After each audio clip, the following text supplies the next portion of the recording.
even though the heavens fall.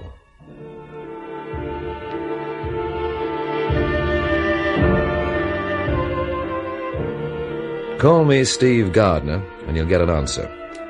But there were things that happened long before I came along. And now, so we can start from scratch, let's happen them again. There was the poem.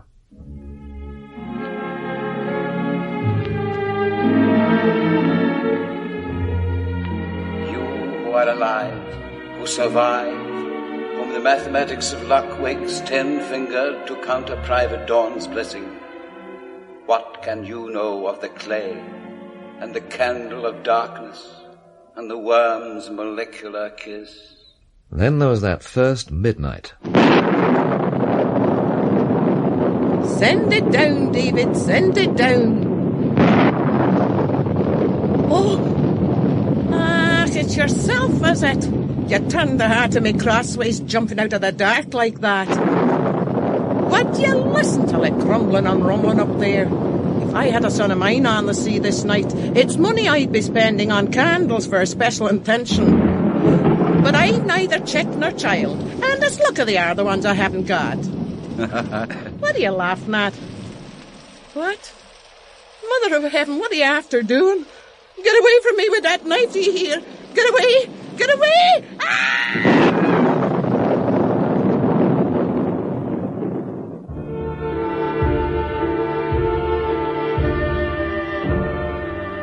That was the first one. Rose Ann McGurn. Charwoman, age 57, and prematurely. Sat at his child, worked hard for a living. Married, widowed, cheerful, childless, murdered. No relatives, no friends, no flowers by request. The second one died in a public park, named after a prosperous pawnbroker by a grateful community. But what was this punch-up about? You. Huh? Who won me? Oh, look, pack it in, will you? Look, the fight was about me. I've a right to know. Who was defending my honour, if you'll pardon the expression? Oh, shut up. Charming. I've had you, big shot. Look, Stella. You were shouting the odds, weren't you, about me being your bird, and worse. And Alex Saunders told you to belt up, and you tried to hit him, and he knocked you down. Look, Then you tried to put the head on him, and he knocked you down again. End of story. I'd had a drink. Great. That makes it all right, then. You'd had a drink. Great. Don't worry. If I've had it, so has he. Oh, that'll be the day. I can hardly... Oh, What's wrong? I fell over something. I think it's a man. It's Alex Saunders. Was that why you brought me here? Was it? Did you bring me here to see him? Stella, You said he'd had it, didn't you? No, don't touch me. Don't touch me. Let me go. Let me go. Let me go. Let me go. Let me go. Stella! Stella, come back! Stella, don't leave me here with this!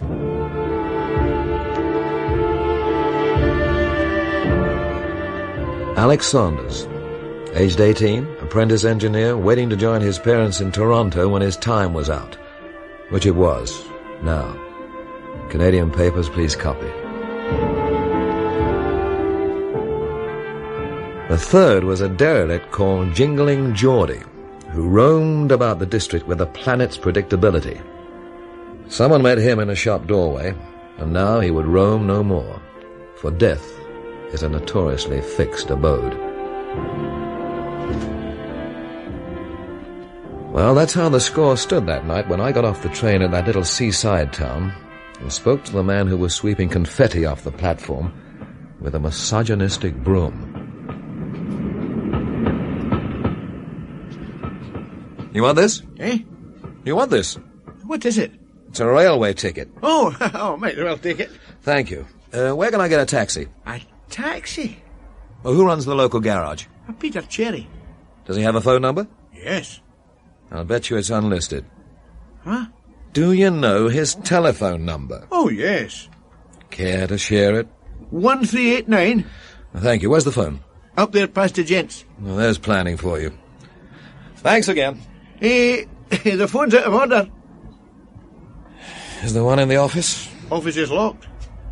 You couldn't open it, perhaps. Oh, no. I'm looking for a bloke called Jimmy Morton. Town's filled with Mortons. It would be. Well, thanks for your help. I'll ask in the town.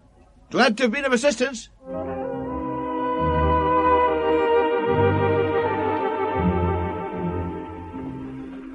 The town was built like an intelligence test. It was lit by weird green light. And that night, the lamplighter had had intermittent bouts of amnesia.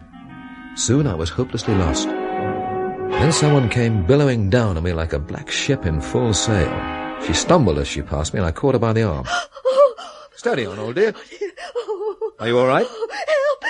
Help! The kind man! What the kind man? What are you talking about? He's going to kill me! I was only trying to help you. He's trying to kill me! I tell you! What are you talking about? Whatever is all this? The kind man! There he is, Mick! Grab hold of him! Got you this time, boy. Take your hands off. Take your hands off. Hold on to him, Mick! All right. You asked for it, bud. Lynch him! Lynch him!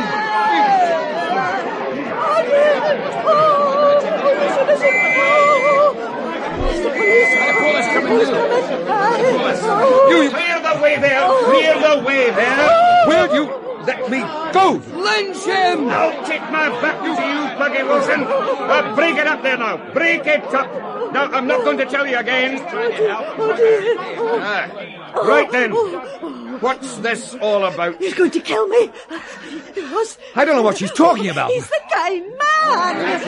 Now, one at a time now. One at a time. Oh, that's the way he kills them. One at a time. What the hell is all this kind man jazz? English. Yes, and it's high time you told these natives about the Union of the Crowns. Start moving. Go on, move along. If you've homes, go to them. If you haven't, go to somebody else's. He's the kind man, I tell you. He's the kind man. We'll sort it all out when we get to the station. Now, will you move along when I tell you, or I'll have to run you in?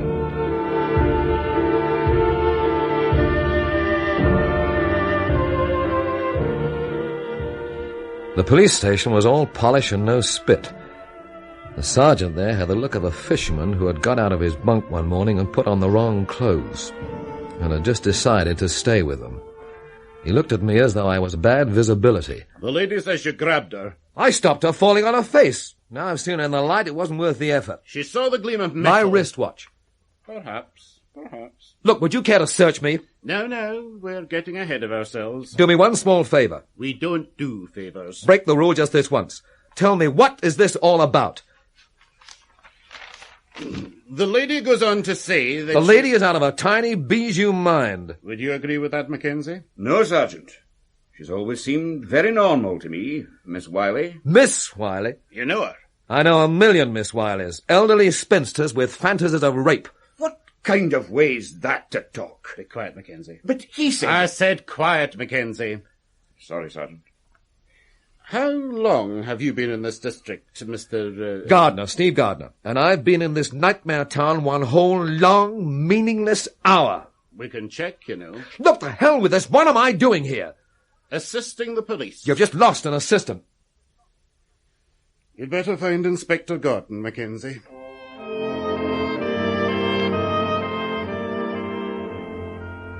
Inspector Gordon was a tall man with the lean, loping look of a deerhound. His face was the colour of insomnia, and there was a sadness about him, as though he'd seen it all and still didn't believe it. He sat and looked at me for a long, long time.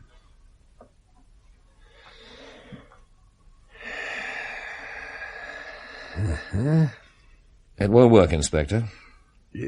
What won't work? The old silence treatment. Oh, is that what I was using? I've had it worked on me by professionals. Oh, I'm a professional myself. Not in the same class as the professionals I'm talking about. Oh, and who were they? Chinese, brainwashing experts. And when and where did you encounter them? In North Korea, when I was a teenager. Korea? I was a prisoner for 2 years. Did you collaborate? No. The sergeant tells me you're still not collaborating. I don't know what I'm supposed to collaborate about. You're from London, aren't you, Mr. Gardiner? Is that a crime up here? No. Not exactly, no. I understand you arrived on the last train. Mackenzie's checked, has he? He has indeed. What do you do for a living? I wheel and deal. Meaning? Somebody's got something you want. You've got something they want. I bring you together, you do a deal, and I get a cut. You must know a lot of people. I do. Who do you know in this town? Jimmy Morton. You've come from London to wheel and deal with him. I hope so. Can you remember where you were on the 28th of November? Brussels. That came a bit pat, didn't it? I've only been in Brussels once. And only for one day. It's my business to remember details. Look, I have 3 people who'll vouch for it. All right. I believe you. Who is the kind man? Homicidal maniac. Charming. He's killed 3 people. First an old Irish woman, then a boy of 18, and last a middle-aged tramp. Each time the knife. Each time messy. I see no kindness there. We got to the tramp just before he died. He muttered something about a kind man. Ready-made for the press. Oh, they loved it. The kind man fits snug in their cloud cuckoo land, where every killer is a prince of darkness and every dead drab is Cleopatra. Can I go now? There's a cozy newspaper theory about the kind man. There's a cozy newspaper theory about everything. It's based on the fact that the victims so far have all been alone. Mistress McGurn had no relatives. The tramp was alone in the world. And the boy's folks were in Canada, and he lived in digs. Alone. Mercy killing gone crazy. More or less. I'll stay indoors at full moon. In this town, Gardiner, every night is full moon.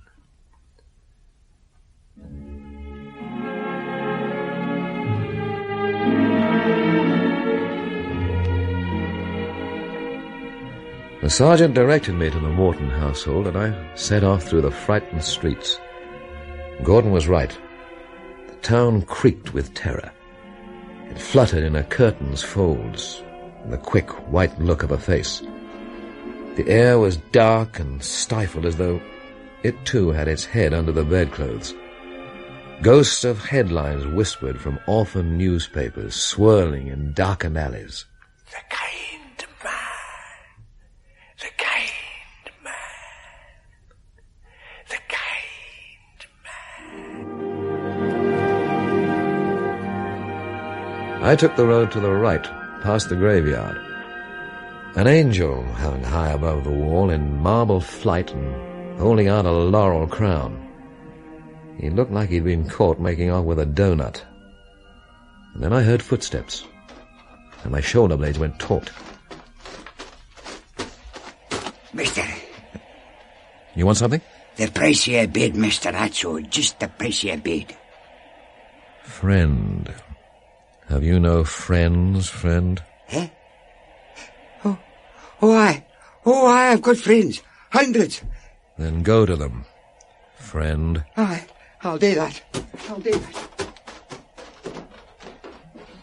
Man, the kind man really does run this town.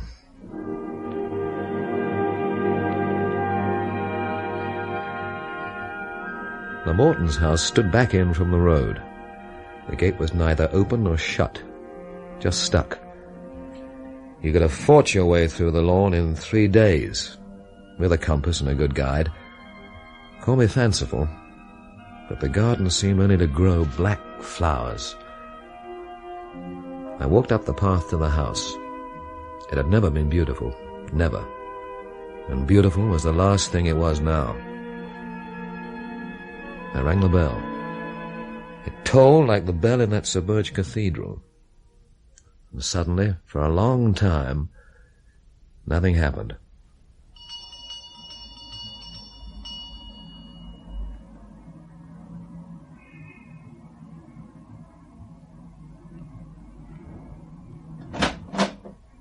What do you want at this time of night? Does Jimmy Morton live here? Who wants to know? I do. And who are you? I'm from the Bureau of Better Manners, and don't tell me you've already got some. Who is it, Dilia? Oh, it's some clever Englishman. I regard you highly, too. What does he want? He's looking for Jimmy. Oh, no. Oh, yes. Show him into the drawing room. You do know who he is. Show him into the drawing room. Well, it's your funeral. Wipe your feet, you.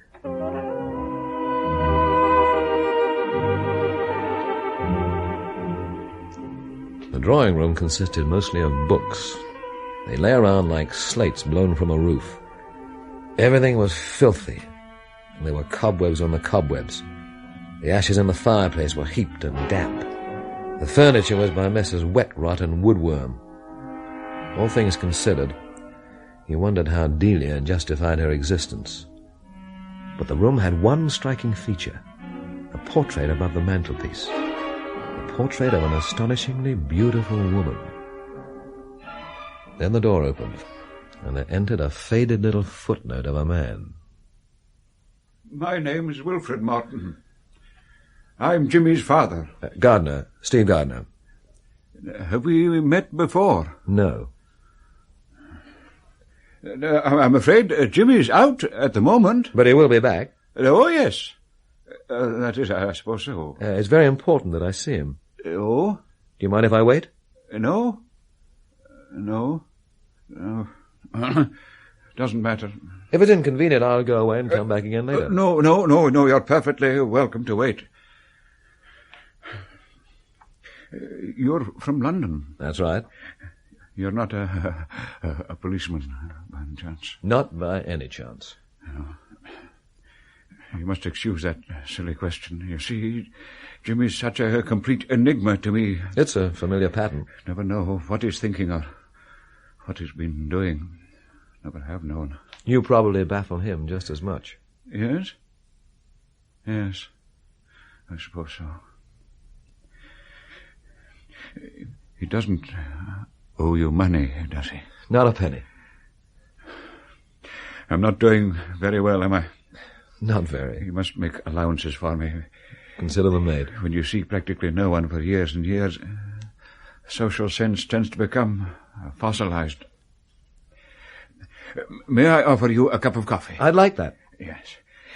Perhaps you'd be good enough to pull that bell rope beside you. Certainly. Oh! I'm sorry, it just seemed to come apart. Rotted. Whole house is rotten. I'll call Dilia. Dilia?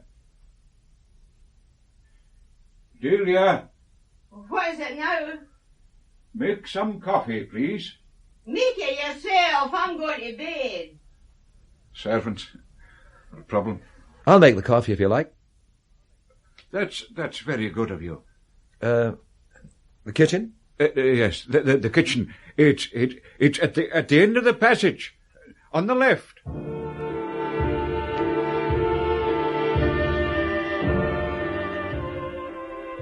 I could have found that kitchen blindfold.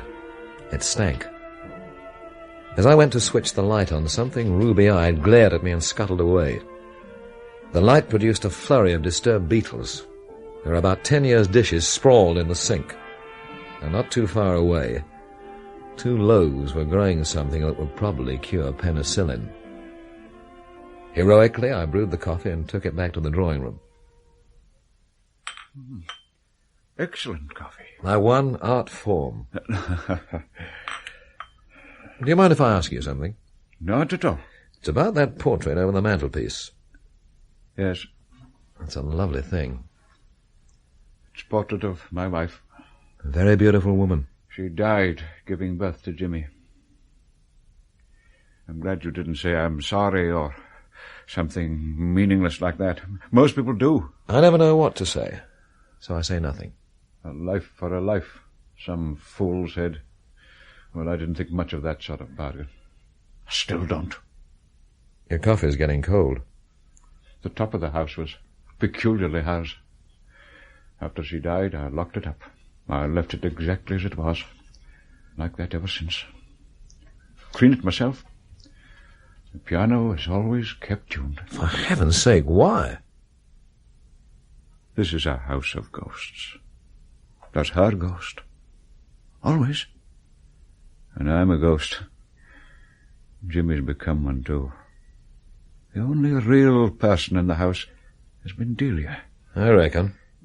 When I brought her here from the orphanage, she was stupid and clumsy, but she was real. She still is. No. Something's happened to her. And she isn't real anymore either. What this house needs is all its windows broken, preferably with Delia's head. You're a very frank person. Not always. I can be as devious as the next one. I hope you haven't come here to be devious. I don't have to be. I'm glad to hear it. Mind you, it's a devious little town you've got here. I was asked tonight where I was on the 28th of November. An odd question.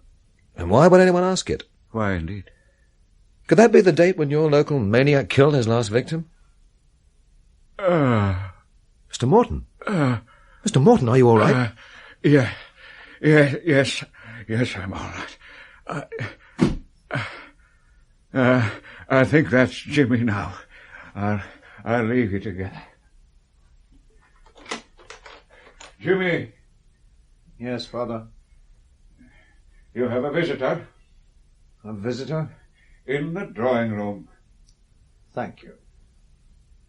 Good night, Jimmy. Good night, Father.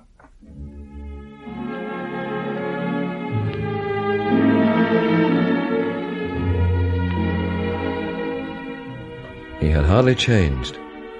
The famous charm was still undimmed, and his face still kept that incredible youthfulness, but with a difference.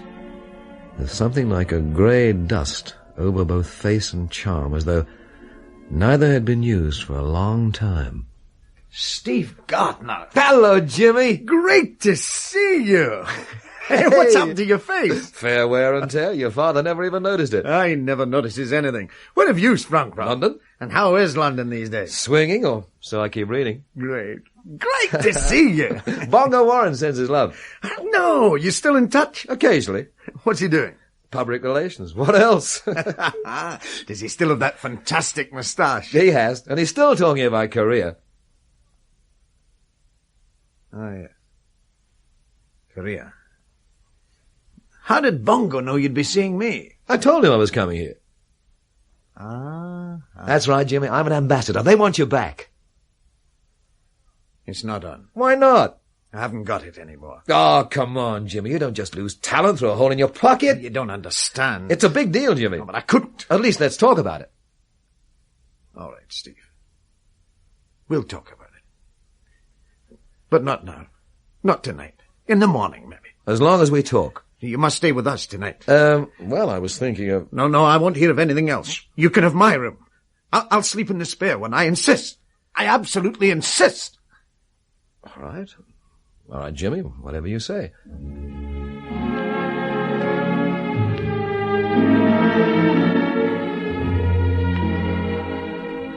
We talked for a while about this and that and everything except the thing I'd come to talk about.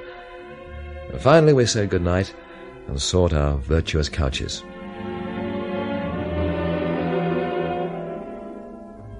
I woke up with my spine crawling.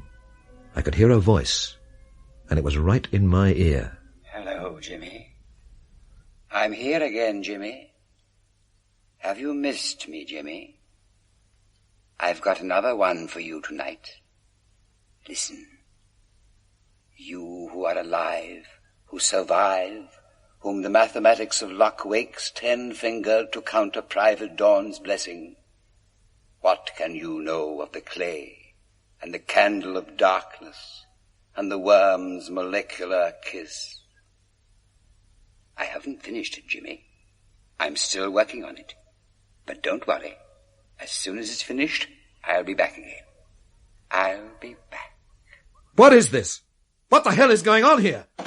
Steve. Is this your idea of a joke, Jimmy? You've had it, Steve. Say you've had it. I heard it, all right. You're not just saying that, Steve. You wouldn't do that, would you? Pull yourself together. I'm glad you had it. Jimmy, glad you had it. Jimmy, listen to me. Just a minute. Who's that outside there? Who is it? It's me. Dilia. What are you doing wandering around?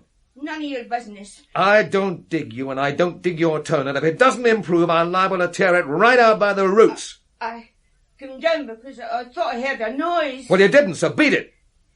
Yes, sir. All right, Jimmy, now, what about this voice? It was him again. Who?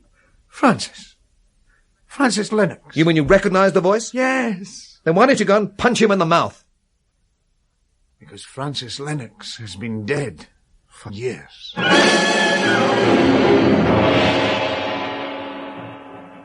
Miss Steve Gardiner was played by Teddy Johnson, Mrs. McGann by Helen Norman, Stella, Isabel Gardner, Albert, Paul Young, Railway Porter, Eric Whiteman, Miss Wiley, Marjorie DL, P.C. Mackenzie, John Young, Police Sergeant, Calman Glass, Detective Inspector Gordon, Moultrier Kelsall, Tramp, Douglas Murchie, Delia Dewar, Effie Morrison, Wilfred Morton, Leonard Maguire, and Jimmy Morton by Jimmy Lopez. Repeating a poem in your ear. All right, Jimmy, what about this voice? It was him again. Who? Francis Lennox. You mean you recognise the voice? Yes. Then why don't you go and punch him in the mouth? Because Francis Lennox has been dead for years.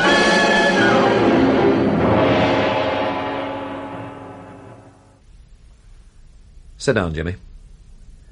How long has this been going on? The voice? That'll do to start with. 4 years. Every night? I wish it was. Why do you say that? If it was every night, I could get used to it. It's not knowing when. That's the killer. You couldn't be mistaken. I mean, one whisper's pretty well like another. Francis Lennox and I were born within 2 years of each other. We lived practically next door. We went to the same school. At one time we had the same kind of crush on the same girl. We were in Korea together. We were in the same prison camp. Anything happened there? Nothing. It was just a prison camp. You're certain he's dead? If he wasn't, we buried him alive. You've got to get out of here, Jimmy. I can't. You must. Must? You'll go spare if you don't. Oh, don't con me, Steve. You're not really worried about me. You've been told to bring me back, and you'll use any means on hand to do that. You're at it. All right, so I have an axe to grind. What of it? It's a pretty clean axe. It's going to hurt nobody. It's going to take you out of this Dracula's den and put you where the lights are brighter. It's going to fill your pockets with lovely, melodious money. It's going to give a lot of people a lot of work and others a lot of fun. Shut up, Steve. Look, the book's written, it's only great. The music and lyrics are Rodgers and Hammerstein class. There's a cast that could fill the theatre if the roof was taken off and the seats turned backwards. And there's a part that's tailored just for you. No! The public made you, Jimmy. Don't you feel any responsibility to them? I have a bigger responsibility here. Your father? Yes. But he's a big boy now. He can probably tie his own shoelaces. I can't leave him alone. Are you afraid the kind man will get him? I'm afraid of a lot of things, but the last thing I'm afraid of is that the kind man will get my father. Do you know what you're saying? Oh, don't come on at me, Steve. Why do you have to come here anyway? Why couldn't you leave me alone? I was making it, getting used to it, and then you... Oh, sure, I want to come back. I never wanted to be away. Do you think it's easy when you've been up there just to jack it all in and walk on by? Well, I'm here to tell you... What are you here to tell me? The London bit is out. You yourself, Steve, you're welcome to stay as long as you like, but no more London talk. Okay? It's not, but I'll accept it. Fine. And now I'm going back to bed. It's been quite a night. Quite a night. The great thing about daylight is that it at least seems to make sense. It makes sinister houses seem merely shabby. It chases away bats and owls and things with gleaming eyes. It creates colours all over again. It has a quality of antisepsis. I was lying in bed savouring the daylight when suddenly my door burst open and a huge bearded man erupted into the room. Out of it, Jimmy! Out, I say! I beg your pardon. I didn't know there was company at the manor. I arrived too late to make the gossip column. I might have frightened the life out of you bursting in like that. Well, you didn't. Why don't you sit down? In this house? Never. I may on occasion breeze through it like a wholesome wind, but sit down in it? Never. The place has a wonderful accumulated medieval filth. You have a name, no doubt? Gardiner. Steve Gardiner.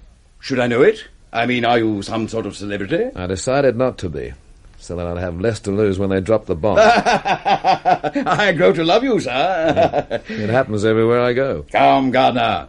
Hurl yourself from that dingy, grey-sheeted, odoriferous, graveyard-blanketed, brick-pillowed insult to the name of hospitality, and we will take the air together. If I meet anyone in the long, dark passage to the bathroom, who do I say drag me out of bed? Say that Romy Foster is here. I've heard of you. Anyone who can read has. Ah, here comes our jolly host. A very good morning to you, Wilfred Morton. Good morning. You have all the bright, early quality of chewed grey wool. I hope you are comfortable, Mr. Gardiner. Fine, thank you. I'm afraid I didn't sleep at all well. I seldom do. You always do. You sleep your dormouse way through. Rip Van Winkling from generation to generation in a shabby dream of nothingness. Why do you come to this house if you despise us all so much? I come bouncing in and out of this house in a disinfectant capacity. You flatter yourself. And in the vague but imperishable hope that your son might even yet be brought back from this living tomb. Neither my son nor I are interested in your undergraduate therapy. A fig for you and your preferences. One day, Foster, you will drive me to kill you. Come, Gardiner. Hurry, man, hurry. The bird of time is on the wing. Soon the tavern doors will be opening, and the mingled scent of malt and new sawdust will be dizzying the Presbyterian air.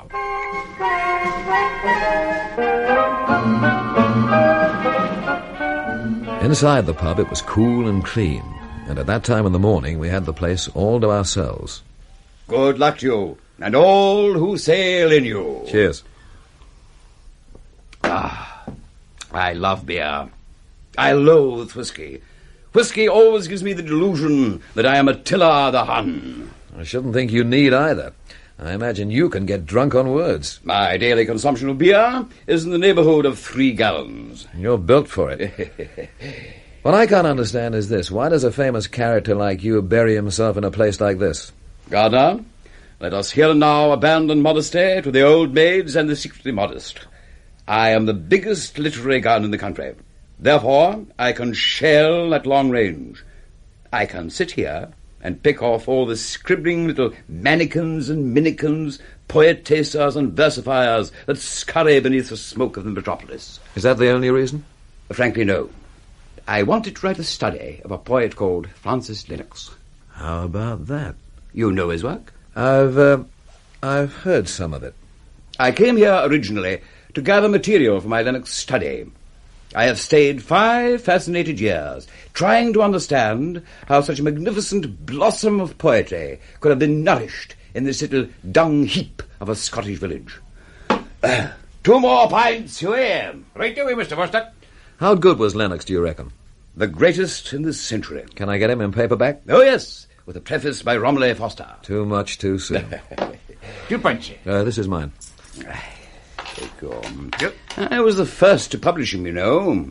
I was running my magazine, Nose and Thumb, at the time. Lennox sent me some poems. Astonishing stuff from a boy of 16. Perfect. I wrote him an excited letter about them. He sent me some more, that were even better. Did you ever meet him? Oh, yes. 2 or 3 times in London. What was he like? He was the handsomest man I ever saw. Tall, golden, and masculine. None of this scruffy, what's the point of it all, I opt out kind of rubbish. He was a man. He was honest. He had all the integrity in the world. And the North Koreans murdered him in a prison camp? No. But I understood... He was murdered in the prison camp, all right. But not, I have reason to believe, by the... Composed of 3 voices. First there was Jimmy. We went to the same school. We were in Korea together. We were in the same prison camp. Then there was Jimmy's father. I am a ghost. Jimmy has become one too. And finally there was the whispering voice that had spoken in my ear. The voice that Jimmy said was the voice of Francis Lennox. You who are alive, who survive, whom Whom the mathematics of luck wakes 10-fingered to count a private dawn's blessing. What can you know of the clay and the candle of darkness and the worm's molecular kiss? 3 voices, 2 home and 1 away, far away, out of this world, literally. I didn't like the thoughts my brain was thinking, so I took them for a walk through the little town. In the center of the town there was an odd little oasis, a patch of grass with benches grouped round the local war memorial. Inspector Gordon was seated on one of the benches, reading the names of the dead in World War I. The dead of World War II were noticed underneath, like a postscript to a letter. A morbid way to spend a lovely morning. Ah, Mr. Gardiner. And how is the wheeling and dealing? At a standstill. Oh, but I'm told that times are hard all over. They're particularly hard down here. Your friend Morton, I take it, is not being cooperative. You could say that. I have a problem. Only one? It's a big one. There are all kinds of problems now. Financial, marital. This is a moral problem. If you feel you must weep on a shoulder, then I willingly offer you mine. But mind, as a private individual, not as a policeman. Suppose it concerned you as a policeman. Ah, then you would have both my private and my official ear. Has the prospect frightened you away? Can I tell this in my own way? Oh, please do. All right, here we go. I told you I was a wheeler and dealer. You mentioned it. When I came up here to persuade Jimmy Morton to come back to London, he turned me down flat. Or maybe he's permanently tired of the rat race. There's nothing wrong with a rat race, only the quality of the rats. But I interrupted you. You didn't, really. You see, Jimmy enjoyed the rat race and he wants to go back. So there must be a pretty hefty reason that keeps him here. Logical. Now, and bringing the police into the business? Yes. People like you, Gardiner, have a sort of fifth form morality. People like me have no morality at all. We just have friends. As I see it, you have no problem at all. What you do have is a duty as a responsible citizen. I've heard all this before. It'll bear repetition. I'll think about it. Think about this as well. At the least, you may be obstructing justice. At the worst, you may be making yourself an accessory to something very, very, very unpleasant. I'll think about all that, too.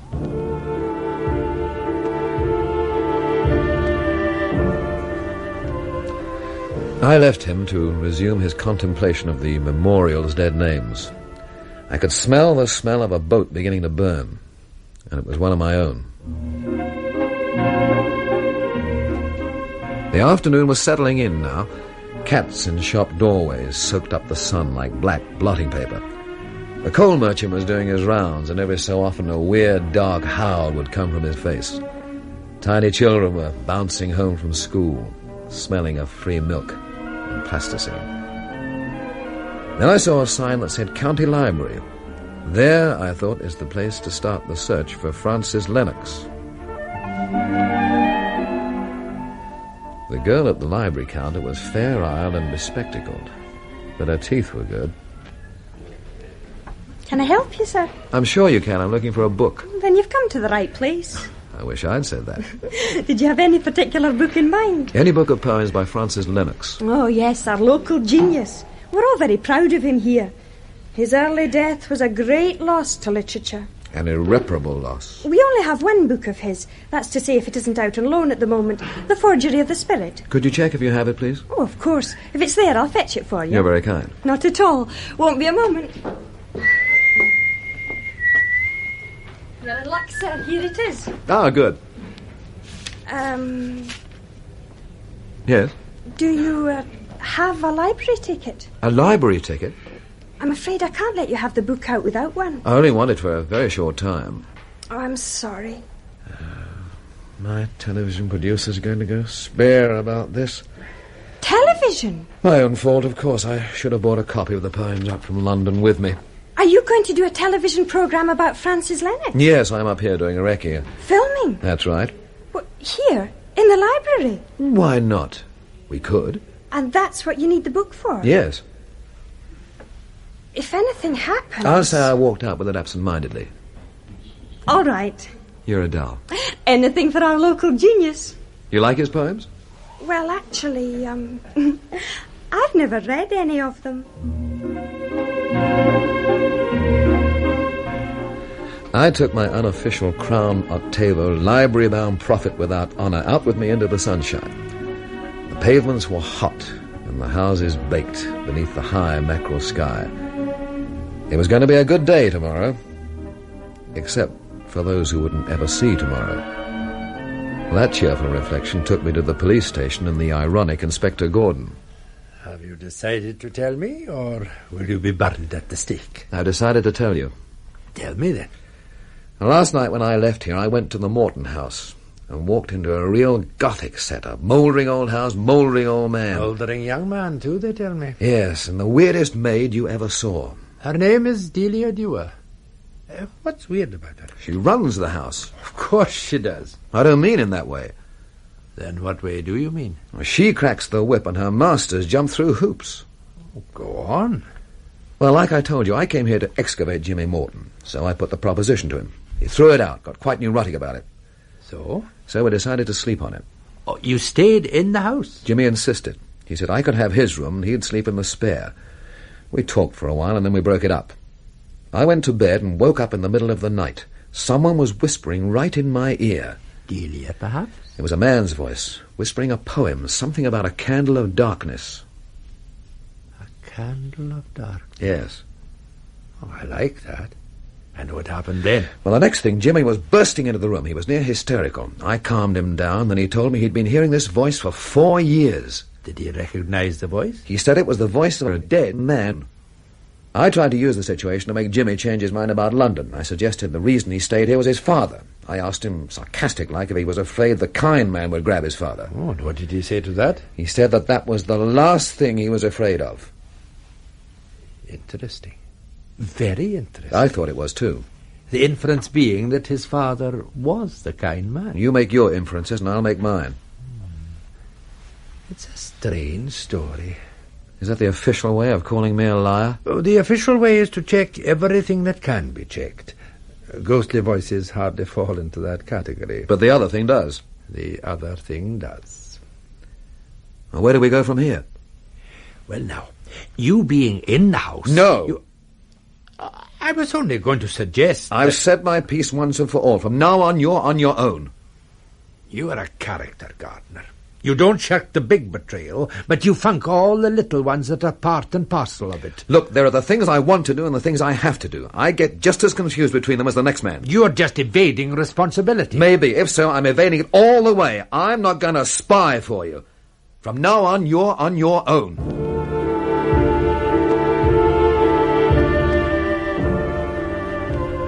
I left the police station and went down to the sea wall and read some Francis Lennox.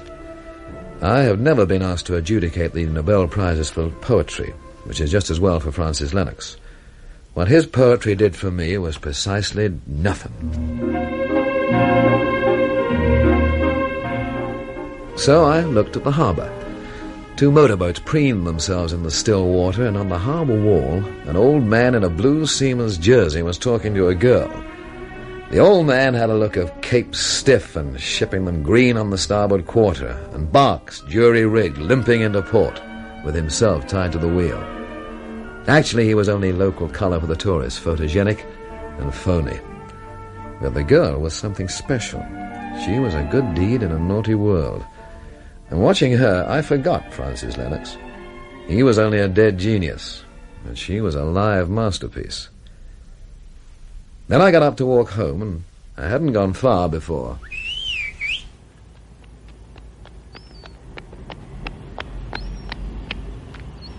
You left your book lying on the sea wall. Thank you. You've got lousy taste in literature. You reckon? I reckon. A critic already. So you're from London. Big deal. The news certainly does get around fast here, doesn't it? You're a new face. We don't see many of them. Well, you don't look local. I am? I didn't say you weren't. I just said you didn't look it. We're international nowadays, the young. Didn't anybody tell you? What's your name? Marshall. Lindy Marshall. Gardiner, Steve Gardiner. Hello. Tell me about yourself, Lindy. Then what? You'll make me a big star or something? Oh, who's been kicking you around, doll? Nobody kicks me around. Is that what you want to be, a big star? I want to be a writer. You must be mad. I know. These Francis Lennox poems, what's wrong with them? They're not about anything or anybody. These poems are acting all the time, if you see what I mean. Yes. You're absolutely right. You don't dig them either? I think they're a load of old rubbish. A critic already? Romy Foster doesn't agree with us. You know Romy Foster? Yeah. Oh, that takes care of him, then. He's a balloon. All that phony Dylan Thomas bit. Young lady, to be a writer is the privilege of privileges, and if the weight of my undoubted influence can push you one small inch towards Parnassus, let my shoulder be your guest. Then? Then he made a big swinging pass at me, so I clobbered him. Come on, I'll buy you a coffee.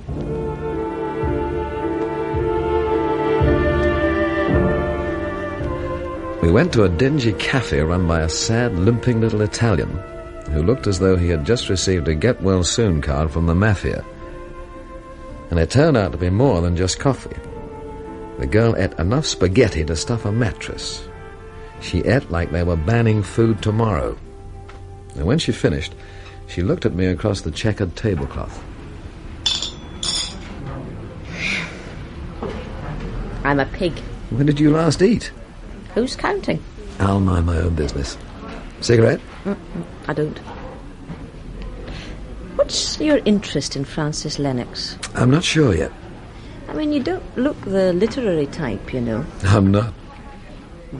I talk too much, especially on a full stomach. It's to hide it rumbling. Do you know Jimmy Morton? Oh, I know everybody in this town. You like it? Yes, I suppose so. He's very talented. But? I mean, he's sort of gone soft at the centre, if you see what I mean. Yes. But I'm trying to get him to come back to London. Huh? Good luck. I don't know. There's a funny situation going on, and this Francis Lennox thing is part of it. I don't know. Francis Lennox once worked for my father. Really? Do you think I could speak to your father? He's dead. Oh, Lindy, I'm sorry. Alcohol poisoning. I'm telling you because you'll hear it anyway, this being a small town and everything. He was a building contractor. First he drank himself out of business, and then he drank himself to death. End of story. Did you like him? Yes. He was a good, weak man who just couldn't cope. And your mother? She ran off with some man to Canada. Somewhere romantic like that. Who's to blame her? How old are you? 18. And what do you do? Nothing special. Anything honest. I mean at the moment. I'm unemployed. And there's a lot of it about. You live alone? Sir! Yes, I live alone. A dreary bed-sitter with a gas ring. How about friends? None. The kids here bore me. I mean, the things I'm interested in, I don't know how to say it without sounding like some... Anyway, the kids here bore me. So you live alone and have no friends. I don't like that. Why not? Oh, come on. You're not going on about that kind man jazz. That's exactly what I am on about. That's a load of old newspaper rubbish, goose pimples for the mums and dads. I'm not so sure. You worry about everybody like this? Only people I dig. You'll get premature grey hair. Well, I've got to go now. Things to do, you know. I'd like to keep in touch. I drink a lot of coffee here, and if I'm not here, Marco takes phone messages for me. I'll remember. Thanks for the meal and everything. Ciao. Ciao. Oh, don't sit up nights worrying about me. I can take care of myself. Ciao.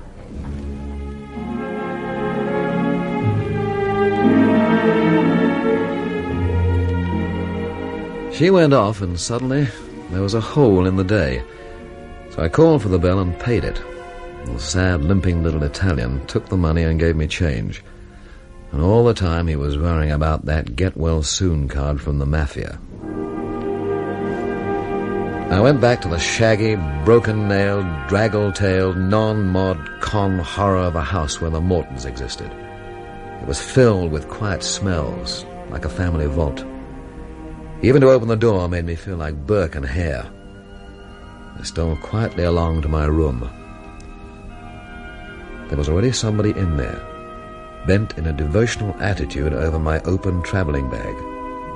A praying mantis, enthusiastically praying its way through my belongings. I watched for a moment from the doorway, and then I spoke. "And just what did you hope to find in there, Delia?" In my friend's house, who went through my baggage like a self-appointed customs type. "And just what did you hope to find in there, Delia?"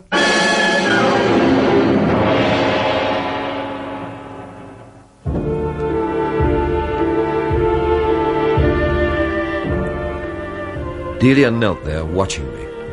Her red, repulsive face was slick with sweat. Even across the room, you could tell what her favorite deodorant was. None. And whatever made her face red, it was certainly not shame. Never heard you coming in. That's a risk thieves have to take. Are you calling me a thief? Only till I can think of something worse. What were you after? Or were you just window shopping? I was just putting your things away. That I can well believe. Mr. Morton told me to... Jimmy did? Yes. No. His father? Both of them. They both told me. You're a liar, Delia. All right, ask them. I'll do just that. See if they dare deny it. Dare? That's what I said. I know. And I find it very interesting. Get out! You can't talk to me like Get that. out, you sleazy, insolent, dim-witted layabout, you! Don't you touch me! Touch you? Get out! You'll be sorry for this. What's all this? This fancy Englishman thinks he's taken over. All right, Dilia, that's enough. Oh, is it? That's what you think. Be quiet, Dilia. What's the trouble, Steve? I caught her going through my baggage. Dilia! And she seems confident that nothing will be done about it. You told me to, didn't you, Jimmy? Well, Jimmy? I've heard of democracy, but this is ridiculous. Well, I told her to lay out your things, and if anything needed washing... Do me a favour. What is this, a stately home? Throw him out, Jimmy. Go and throw him out. It's your house. Well, Jimmy? It's your house, Jimmy. No, Delia. It's your house. Oh, I'm sorry about this, Mr. Gardiner. It's only a slight misunderstanding, Father. It's easily settled. Oh? And how do you propose to settle it, Jimmy?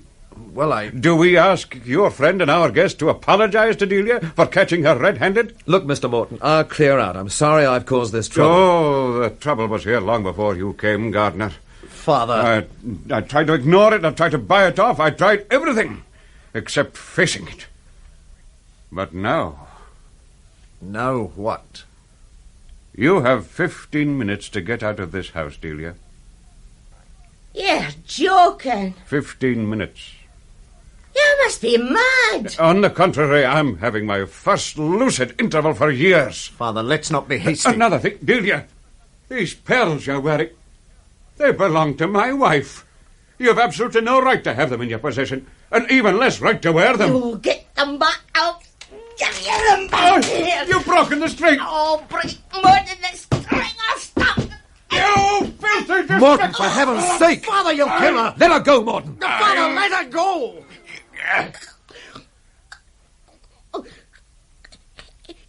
It tried to strangle me. Take her away. Take her away. It tried to... Get out, you fool, while you can. Oh, he tried to strangle me.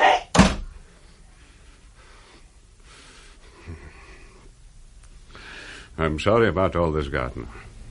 The first rule of hospitality is skeletons should be kept firmly in their cupboards. Well, when you've got a skeleton as robust as Delia... Quite.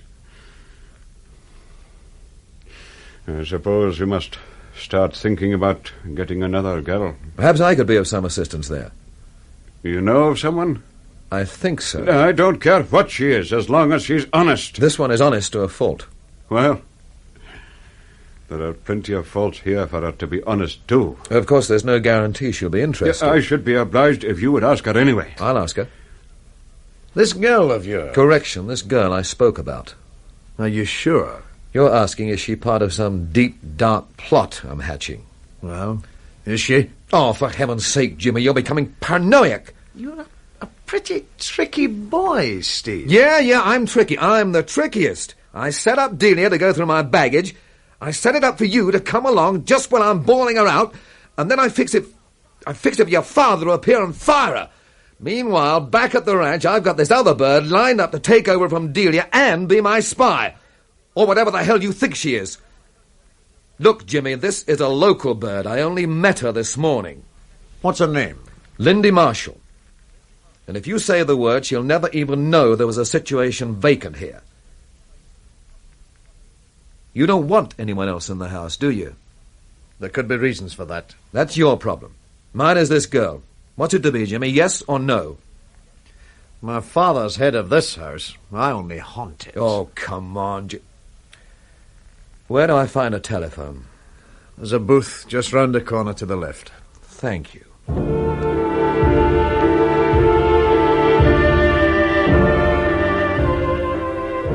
Petty larceny, attempted strangulation, recrimination, self-pity, delusions of reference. When you're wheeling and dealing, sometimes you earn your money hard. I found the telephone booth and dialed the little cafe. Marco agreed gloomily that yes, he was Marco, and yes, as it happened, she was there and he would call her to the phone. Hello? Lindy? Yes? Who is this? Steve Gardiner. We met this morning. Yes, I remember. I found your job. What kind of a job? Housekeeper. You're joking, of course. No. And who do I keep house for? You? You don't trust me one tiny bit, do you? Well, you're a big London boy and I'm only a simple country girl. Now tell me who I keep house for. The Mortons. They've already got a housekeeper, Dilia. She's just been bombed out. Fancy the job? Talk me into it. Well, to begin with, they need you more than you need them. Big deal. No kidding. It's time there was some light and colour in that mausoleum. You're a con man. They'll probably pay more than the labour exchange. Better. It'll keep you off the street corners. I'll miss them. Come on, Lindy, what do you say? Why not? Great. You know where the house is? Oh, come off it. Right, come straight over now.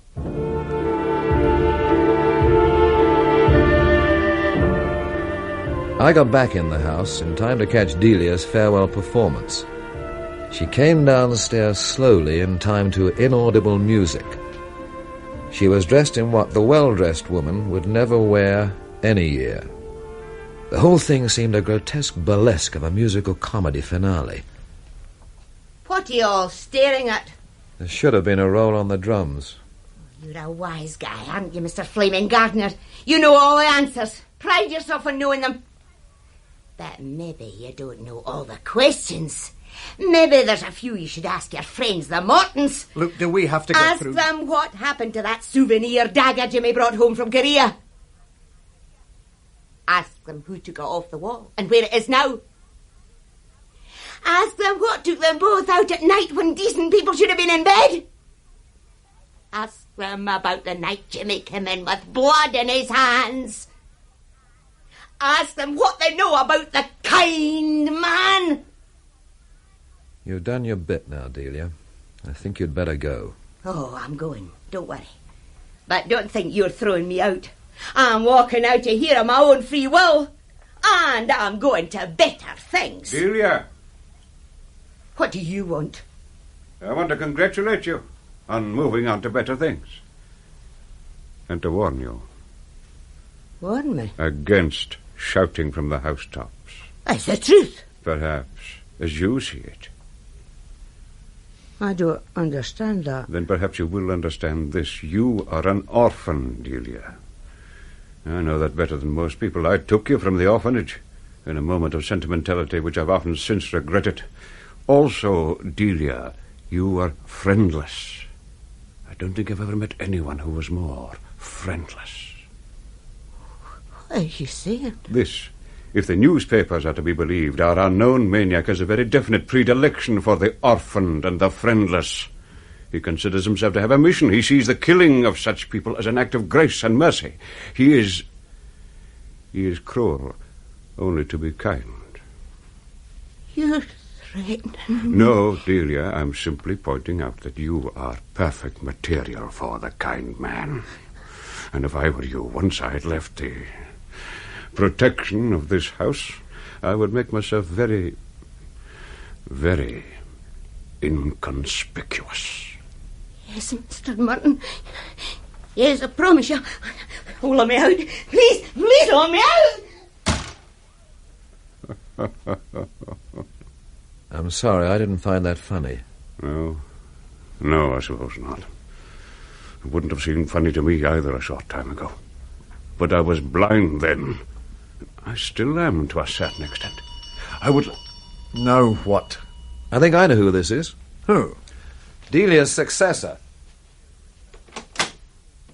Hello, Lindy. Hello. Come on in. Mr. Morton's in here. This is Lindy Marshall. I understand you want to come and work here. No. But I thought... Steve said there was a job, so I thought there's no harm in looking. OK, so I'm looking. That's all. Don't do us any favours, please. I won't. This place pongs. You know, I think I'm going to enjoy having you around here. You mean she's actually coming here? If she decides she wants to. But that's ridiculous. Oh, the house is equally ridiculous. If you don't like the idea, Jimmy, you could always move out. Say, back to London. The hell with you, Steve. Charming. You may do as you please with the house, my dear. All of it? Not quite. The top part I keep locked up. I heard about that. No doubt what you heard was greatly exaggerated. And no doubt you thought it was extremely romantic. I thought it was daft. Yeah? She always sparks like that when anyone tries to pat her on the head. Sorry, I can't help it. It's like standing on a cat, sort of. I see. Well, as I was saying, I do not wish the top rooms disturbed. Not quite yet. Not quite yet. Well, it looks like I'm lumbered. You can still cut and run. Oh, no. Who does that Jimmy think he is? Hamlet? He'll come round. And this Bluebeard's chamber I shouldn't worry too much about that either. Oh, we never got round to talking about money, did we? I think you'll find the old man fairly generous. Well, if I do as well as Delia, you won't find me complaining. You reckon she did well? I met her coming along the road and she was carrying a handbag worth about 40 guineas. Well, now, isn't that interesting?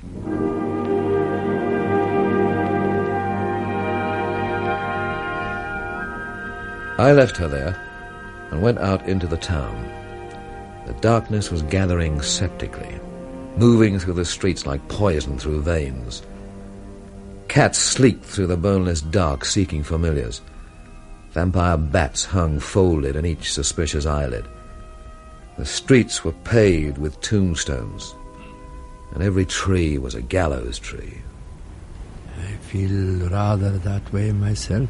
What? Inspector Gordon, I presume. You almost frightened me out of my wits.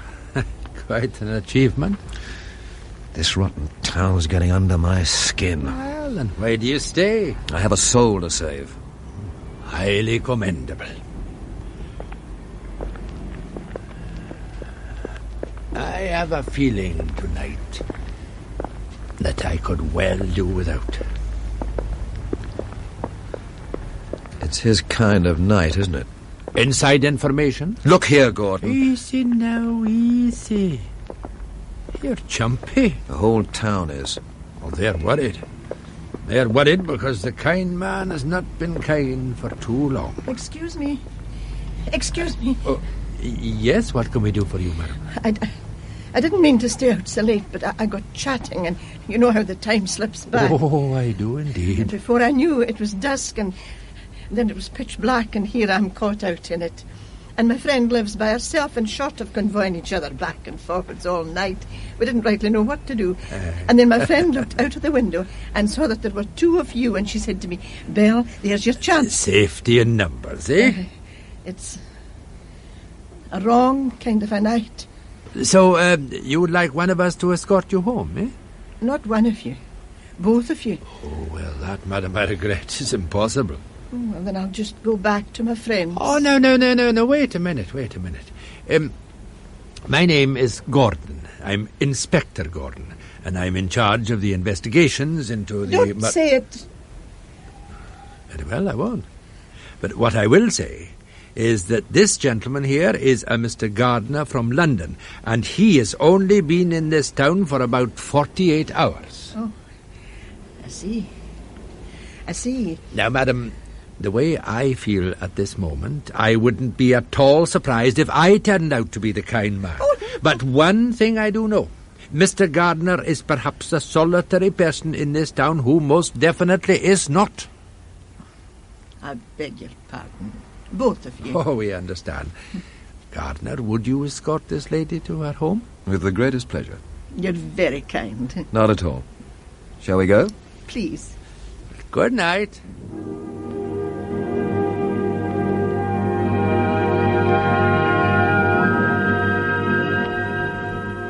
We set off, through the cloak streets, walking slowly. She clung to my arm, weighing no more than a thread on my sleeve. She didn't speak. Perhaps she was still not sure of me.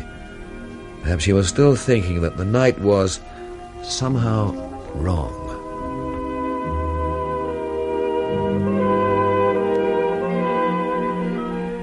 The night was wrong. The town was a black desert, starred with desperate lights. A forlorn, unbought smell drifted from the fried fish shop. The salt air was clammy. The sea was silent. Finally, we reached the old lady's house.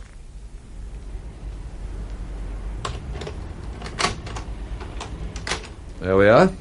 You'll come in for a minute. Oh, that's kind of you. Ah, the fire's blazing fine.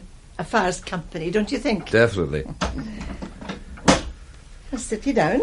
Sit you down. Thank you. You've something to do with television, I hear. Television? My granddaughter was telling me. Well... she works in the county library. Oh, yes, of course. Oh, she was very helpful. She said you were... What was her word now? Sexy. That's what it was. She certainly needs those glasses. Oh, not her. I can appreciate a description. I mean to say, I'm only 77. Impossible. No, 77 it is. I heard you were asking about Francis Lennox. Yes, yes, I was. I taught him at school. You were a teacher? I was, over 40 years. And I taught Francis Lennox, and his father before him. Tell me about Lennox. He was the handsomest boy you ever saw. He was brilliant, and as brave as a lion. Teacher's pet? I detested the sight of him. Oh, for a minute there you had me fooled. I haven't learned much from life, but one thing I have learned, never trust perfection. And what was perfect about Lennox? His selfishness. It was so perfect, it had a kind of terrifying beauty. He would lie, cheat, flatter, whine, bully, scream to get whatever he wanted. And when he got it, like as not, he'd break it and throw it away. What else? There was always something odd about Francis. He wasn't a Lennox at all. I knew his grandfather and his father, the whole family, but Francis was different in every way. Heredity sometimes does that. Oh, it does, it does. When you're a teacher as long as I was, you develop a kind of instinct about families, and I always felt that Francis was never a Lennox. That's his picture over there. Oh, yes. It was taken the year he won the Butte Scholarship. Oh, that's odd. What is? I could swear I've seen him somewhere before. If you'd ever met Francis Lennox, you'd be in no doubt.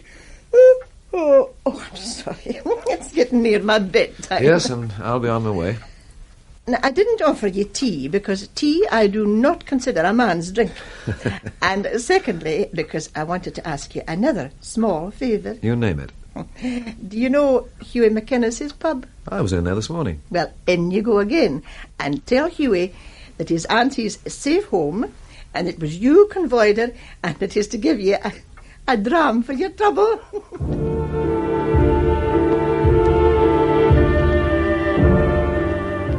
There were only 3 men in the bar. Romy Foster, crimson and huge like an alcoholic sunset.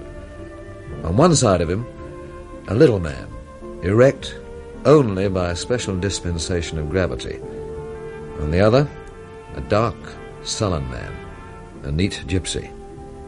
You knew as soon as you saw him he was an old soldier, the scrounging type that's good to have beside you in a war, the scrounging type that's untranslatable in terms of a world at peace. Romy Foster caught sight of me as I opened the door. Gardiner!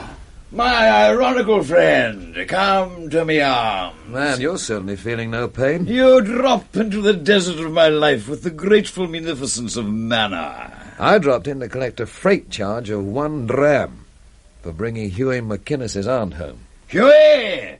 A dram and a tankard of celebration for me. Right away, Miss Foster. Gardiner, all night I have been casting pearls before swine, blunting my undoubted flashing wits against these Lilliputian ferrets. He is now minded to return, to root and snort nostalgically. This other swarthy hound is Bill Williams, whom I tolerate because it inflates my ego to have a hound that savages everyone but me. An old soldier, eh? You're an amazing chap, Gardiner. How did you know? They never lose the smell of metal polish. Who's this blabbermouth? A friend of mine. Tell him to get lost. My saturnine fife and drum friend, you forget yourself? Whilst, if I were you, I would willingly court a similar oblivion. Nevertheless... I was telling him. Nevertheless, let your voice click its heels respectfully when you address yourself to me. Otherwise, I may extract the 29 tangled feet of your intestines and weave them with a pastoral horridness through the seaweedy thread of your hair. He's a boy who can do it, too. No offence meant. The dog has come to heel. Your drink, Gardiner. Cheers. Cheers. You and I, Gardiner, are the only 2 men in this town tonight who are unafraid. Hooray for us. Let's do a song. Pack it in, Mac. Sing a song his feet. We're leaving Khartoum by the light of the moon. We're sailing by night and by day. Well, there's one can still sing. He is panic-stricken, utterly panic-stricken. Don't you find that interesting, Gardiner? Not very. You'll have the bogies in. Not at all. Collins is all too busy this night. Out looking for a man. A kind man. Shut up. Williams is frightened too. He hides his fear as a dog hides a bone in a dark garden. 2 tunes of hopes, hopping down a happy valley. Here the gunner. Put 'em in drunk, pull 'em out dead.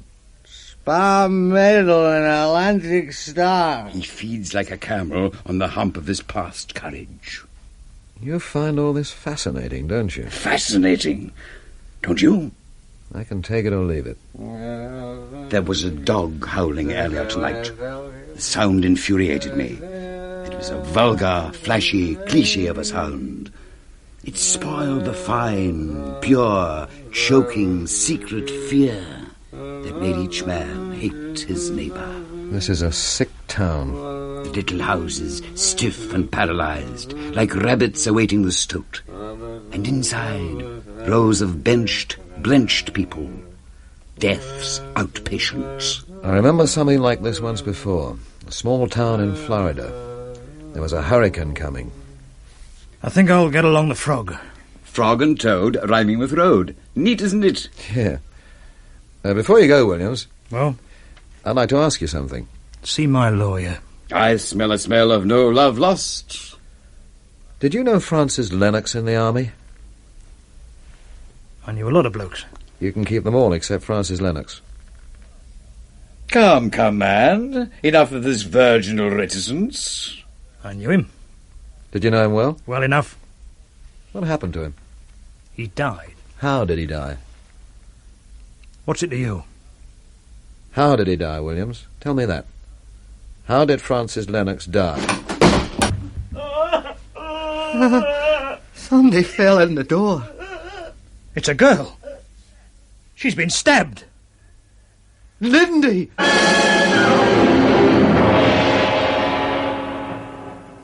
Has struck again. Can Lindy shed any light on the identity of the killer, or is it already too late? We'll find out tomorrow in part 4. Teddy Johnson was Steve Gardiner, Effie Morrison, Delia, Jimmy Logan, Jimmy Morton, Leonard Maguire, Wilfred, Hannah Gordon, Lindy Marshall, Moultrie R. Kelsall, Detective Inspector Gordon, Jean Taylor-Smith, the old lady, Douglas Murchie, Romy Foster, Phil McCall was the drunk, and Glenn Michael was Bill Williams. I knew. 18 years of age. Cookie. Her name, Lindy. Somebody fell in the door. It's a girl. She's been stabbed. Lindy! Lindy. The little man, shock-sobered, had disappeared. McGuinness was putting through a trembling, futile phone call for a doctor. Williams was lurching through the dark towards the police station. There remained only Romy Foster and myself. And on the floor, dying, Delia. Gardiner. Don't try to talk, Delia. I must... The doctor's on his way. My heart. Isn't there anything we can do? Nothing. I didn't deserve it. No, Delia. Nobody deserves this. I couldn't help it. I never had anything. All that money and clothes. I had a handbag worth 40 guineas. Oh, let me die. Let me die. I can't stand this. Shut up, Foster. Jimmy was waiting. The knife. Jimmy Morton? Yes. Jimmy Morton?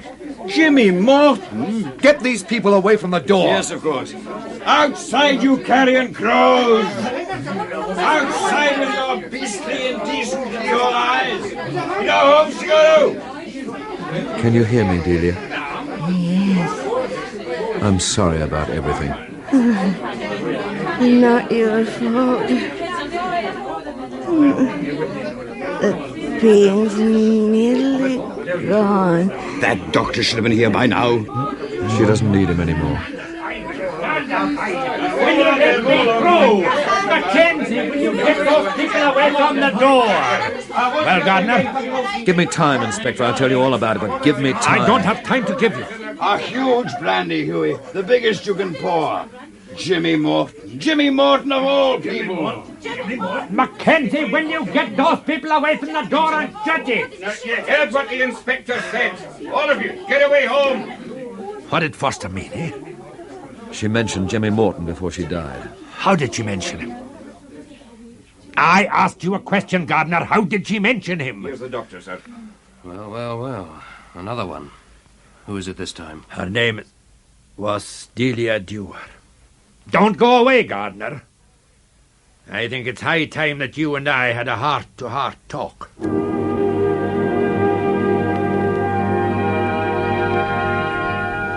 So I didn't go away, but stayed there, watching it all like a grisly dream. Not quite there, not quite not there. Letting it happen to me and thinking that what was happening to me was nothing to what had happened to Delia. And then we were at the police station, and Gordon was looking tired and grey and old and sick, and everything I felt. Right, Gardiner. Let's clear the ground. Let's do that. I'm not going to fight with you. And by the same token, I'm not going to allow you to fight with me. You saw that girl, didn't you? Of course I saw. Facts, Gardiner. Did she mention Morton? Yes. Can you remember exactly what she said? Yes, she said Jimmy was waiting the knife. Was that the only time she mentioned him? Yes. You suggested to me not so long ago that the girl had some kind of hold over Morton. I'm sure she had. And you told me that Jimmy Morton believed that his father was the kind man. Yes. You think Dilia knew that? You think that was the hold she had? I know it was. You know? Dilia was fired this morning from the Morton household. There was a row before she left. She was throwing some pretty strong accusations around. More detail, please. Well, she talked about a dagger Jimmy had brought back from Korea that was missing from the wall it hung on. Yes? And she said something about Jimmy coming home one night with blood on his hands. And what else? She suggested that Jimmy and his father should be asked what they knew about the kind man. And now, what have you not told me, Gardiner? I've told you all that I know, and more than I wanted to. I'm not sure I believe that. This correspondence is now closed. You've suddenly become very important, Gardiner. To whom? To me. I prefer girls. You are the only one who can stand up and say all this now that Delia's dead. Yes, I see what you mean. And it's only your word against the words of two people who will almost certainly deny everything that you've just said. I see that too. But tell me something. Well? Do you believe this kind man, Jazz? You know the theory of the maniac with a mission? Policemen never theorize. Suppose only one of the killings was meaningful, and the others were simply designed to divert attention from it. You could go even further than that. I could? You could wonder if the real murder, the meaningful one as you call it, has already been committed, or if it's... Crow and the Judas round of small talk and waiting.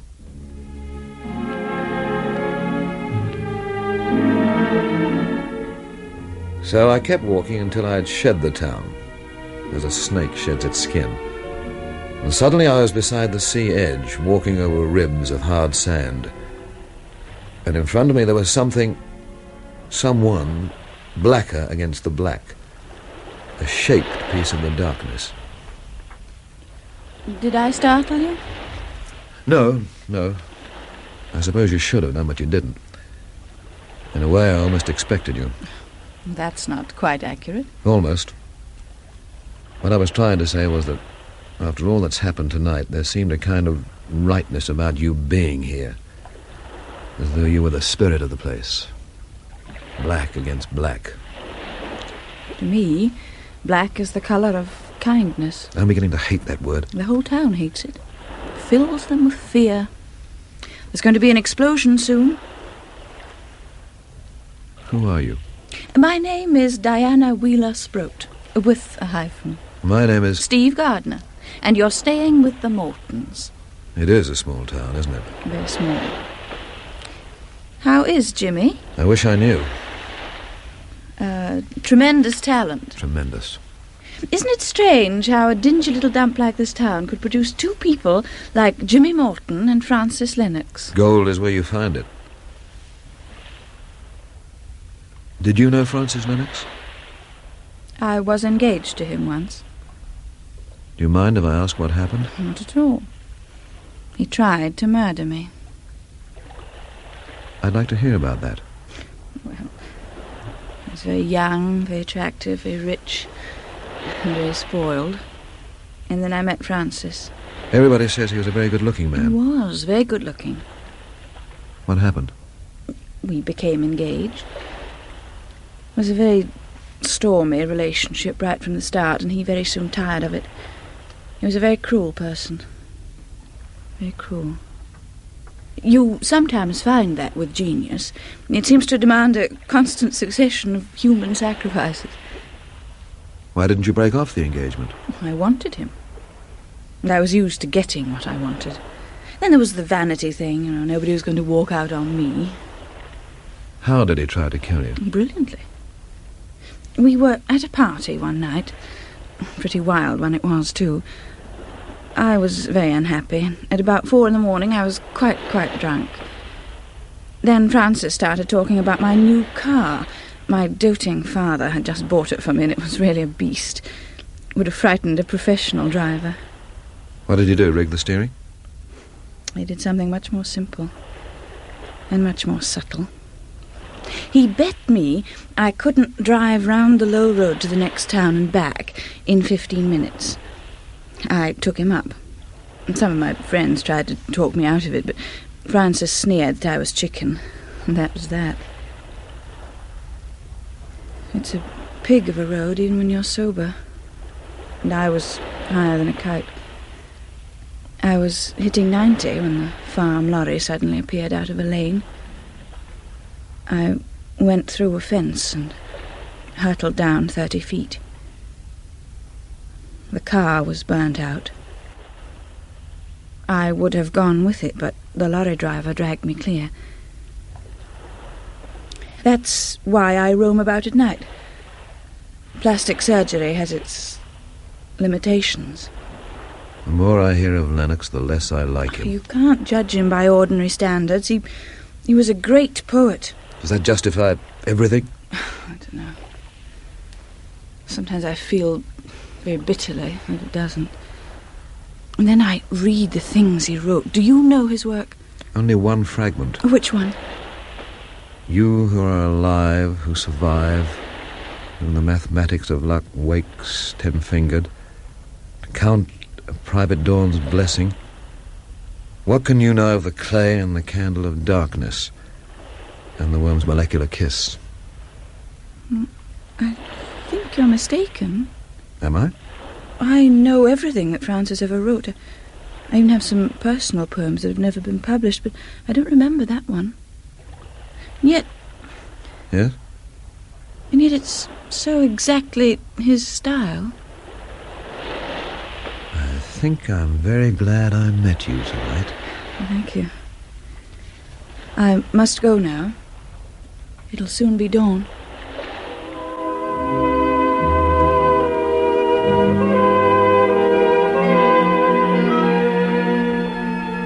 She walked away, across the hard, ribbed sand, fleeing the dawn and the seeing, searing world. I went back to the ugly town that was waking reluctantly to the frank, silver sneer of daylight. The streets were filling up with people whose faces had a morning colour of bad money. A man spat on the pavement, and the whole universe. At the corner of the road where the Morton house was, a policeman watched the dawn as though he thought it was loitering with intent. Morning, sir. Morning. Constable Mackenzie, isn't it? That's right, sir. You're early abroad? I could say the same about you, sir. Are you asking me where I've been? Not at all, sir. You haven't been told to keep an eye on me or anything dramatic like that, have you? No, sir. Have you been up all night? Yes. Join the club. Did you find it? I'm afraid I don't understand, sir. Your uniform's covered with ash. You've been searching through dustbins, right? Did you find it? No, sir. Not yet. You think you will? If it's there to be found. Good luck. When the Mortons come down, they'll think they're in the wrong house. How much sugar? 2, please. I cleaned out Delia's room for myself. It nearly made me throw up. I can imagine. Here's your coffee. Thank you very much. Actually, it could be a swinging room. It's a marvellous view from the window. You can look down on the whole town. I can and do. I think I'll ask Mr. Morton if I can do it up. An idea for a colour scheme that Don't start planning too far ahead, Lindy. Why not? What time did you get to bed last night? Oh, I don't know. About 11:30, I reckon. Why? Did you read for a while or anything like that? You're joking. I just finished cleaning out this muck heap of a kitchen. I was beat to the floor. So you went to sleep at once? Out like a light. How do you sleep?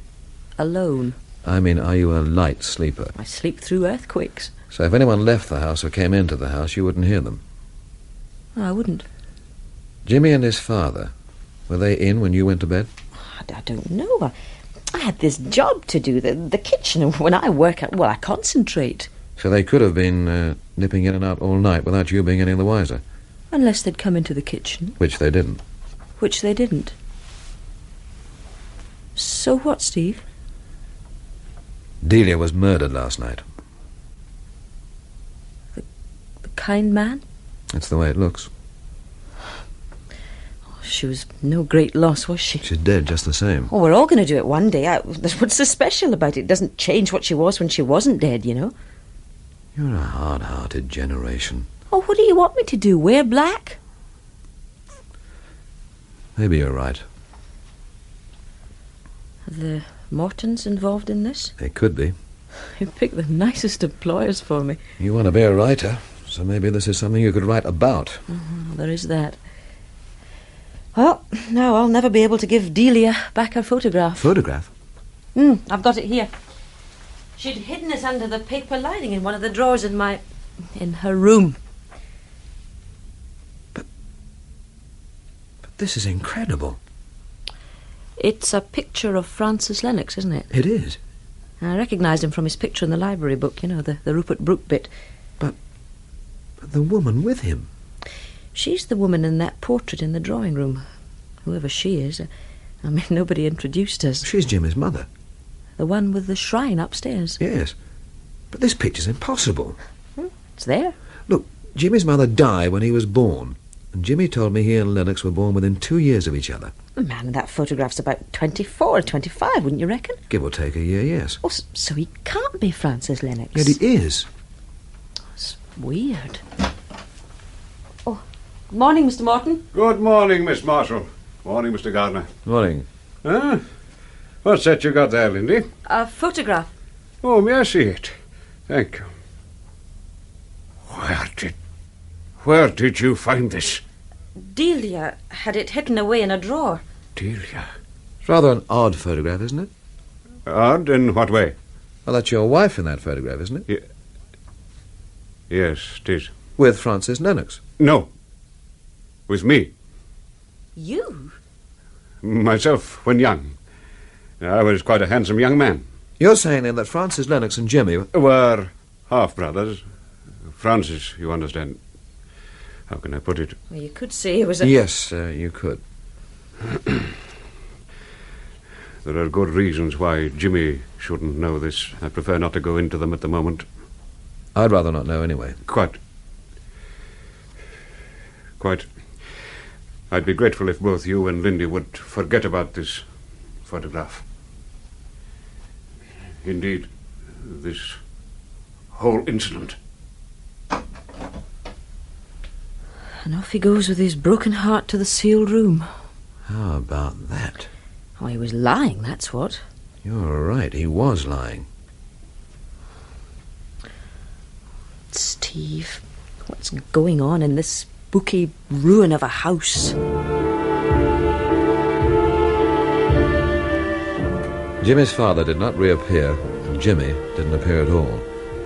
So after a bored interval, I went back into the town. It was raining steadily now, but not enough to damp the strange, feverish atmosphere of violence lightly checked. I was aware that I was drawing more than my share of dirty looks.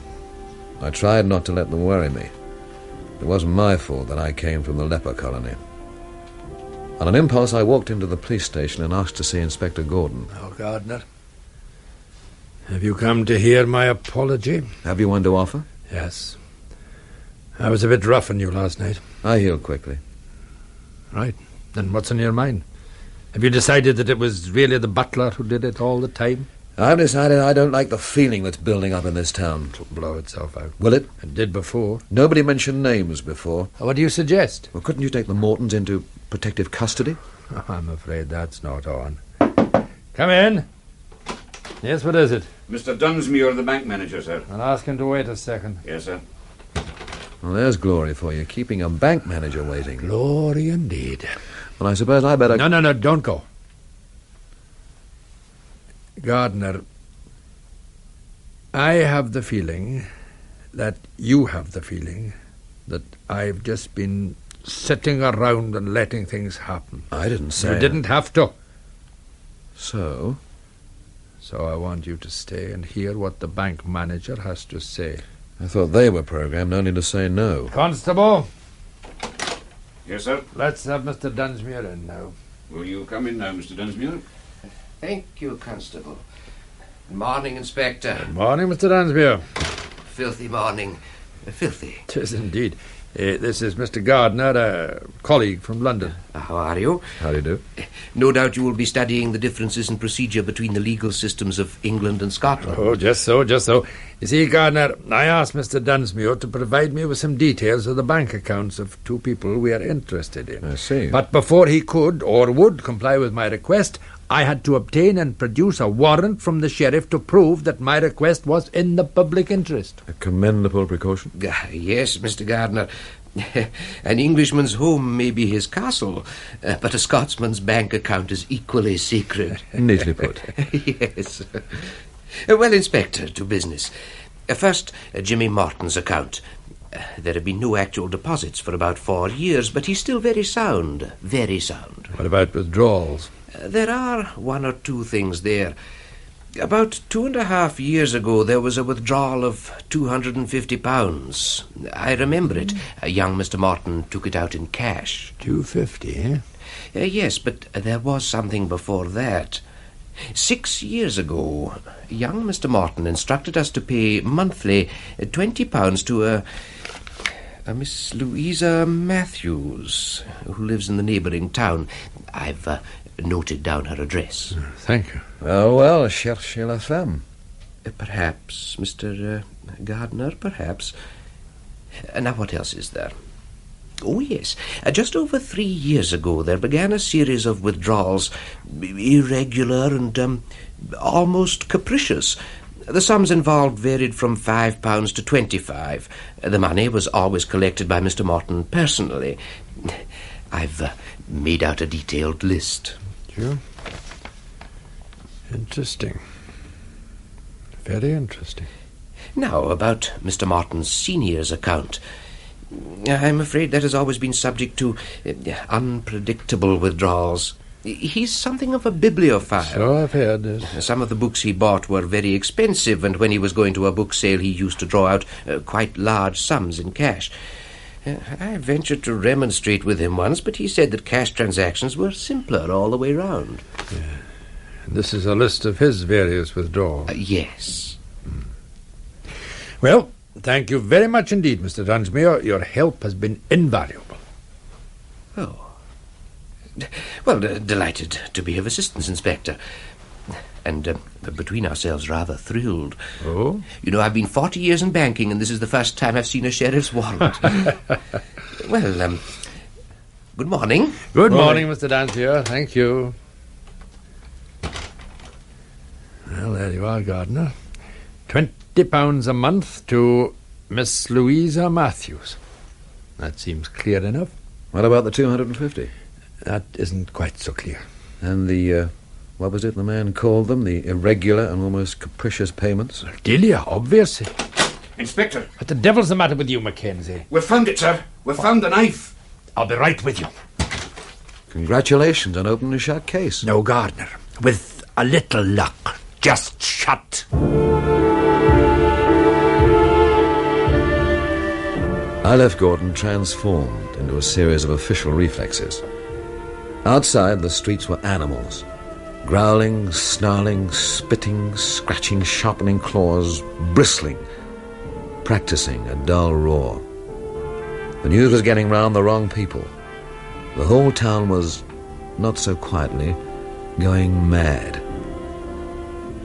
I hurried back to the Mortons. I hurried as though the devil was at my heels, and if he wasn't, I knew he was limbering up for it. I dashed into the house and Lindy looked up, startled. Where's Jimmy? What's wrong, Steve? Just tell me where Jimmy is. He's in the drawing room. Hello, Steve. Look at this room. That girl Lindy's a wonder. We should have got rid of Delia long ago. Don't go around saying that. Why not? Somebody killed Delia last night. I don't believe it. I was there when she died, Jimmy.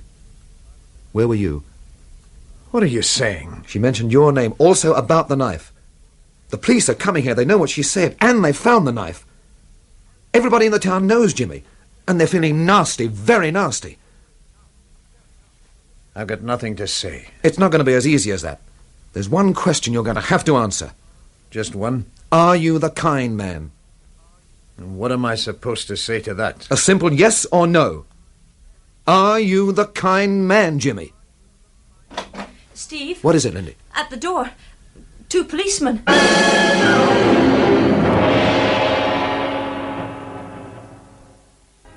What's the correct attitude when the police are at the door?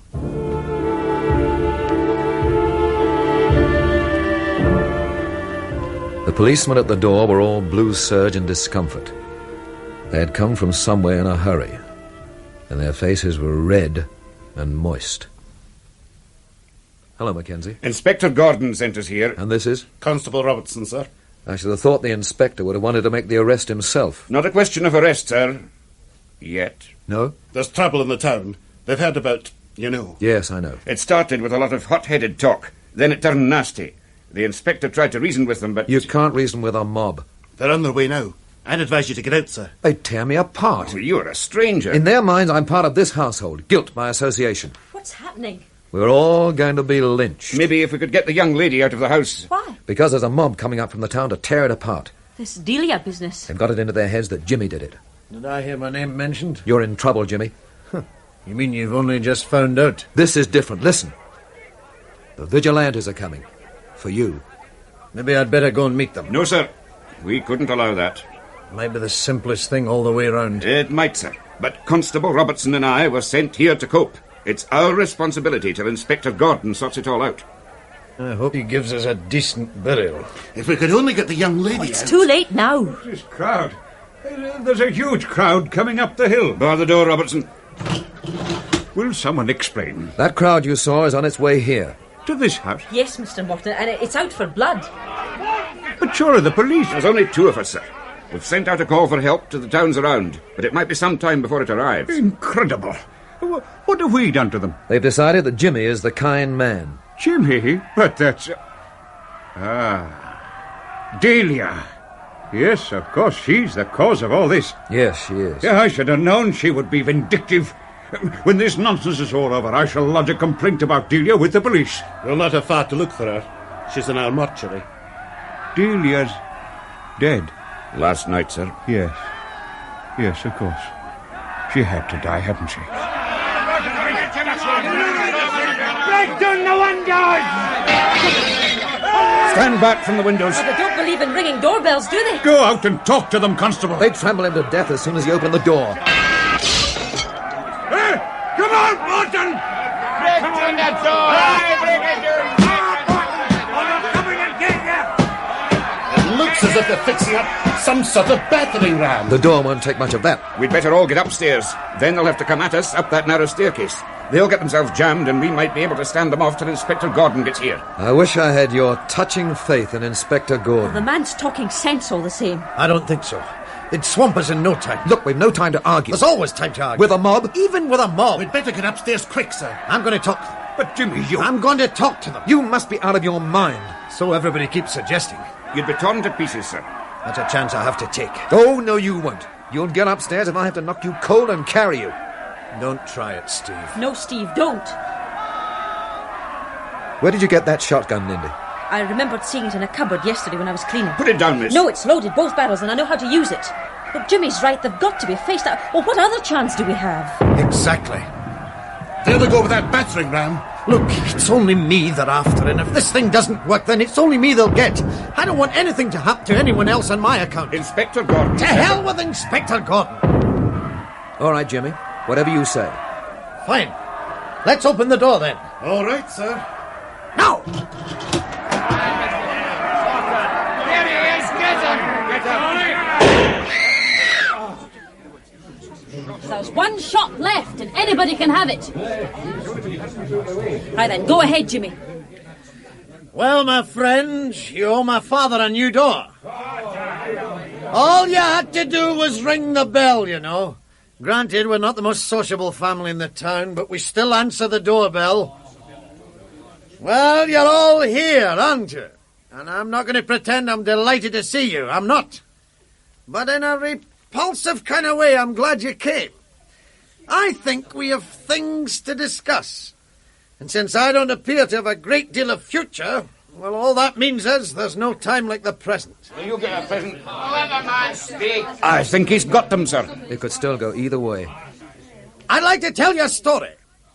A piece of self-indulgence on my part. It's a long time since I was a stand-up comic, and maybe I've forgotten how to do it. Anyway, it doesn't matter. A lot of you here already know the story. It happened right here in this town. It happened during the Depression, when the word affluent wasn't even in the dictionary. There was a man here who worked in the rope works. And when the rope works started laying men off, he was flung in the street. He was a simple soul. If his brain had exploded, it wouldn't have blown his hat off. Now, there he was, out of work, and having a bad time. And the story goes on that he wrote applying for the job of hangman, saying that he'd served his time at the rope works. That was how the story went, and there are men among you I've seen laughing at it time and time again. Whether the story was true or false, nobody ever quite knew. But here's the funny thing. True or false, nobody would ever speak to the man again. He was an outcast, a pariah. It got so bad that finally he packed up and left the district. You hounded him out of town, because you said he wanted to be the hangman. And here you all are, wanting to be just that. I can understand why, of course. I can even sympathize with you to a certain extent. Your self-respect demanded a sacrifice. And, well, I was it. Your self-respect demanded a sacrifice because the kind man had almost destroyed it. He frightened you right down to the holes in your socks. That's what brought you here today, all you big, brave people. You had to kill the kind man to show that you weren't really afraid of him and that you denied your kinship with him. So you came along, courageously, 200 of you to kill one man. And the terrible thing is, you don't really care whether I'm the kind man or not. You literally couldn't care less. Someone has to pay for your shame. And if it's a substitute victim instead of the real one, so what?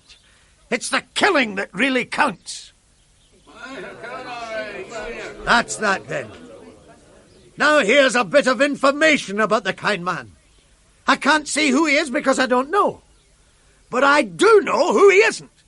He isn't me. They tell me some people think he is. They tell me that even the police think so. They tell me I'm to be arrested. They tell me.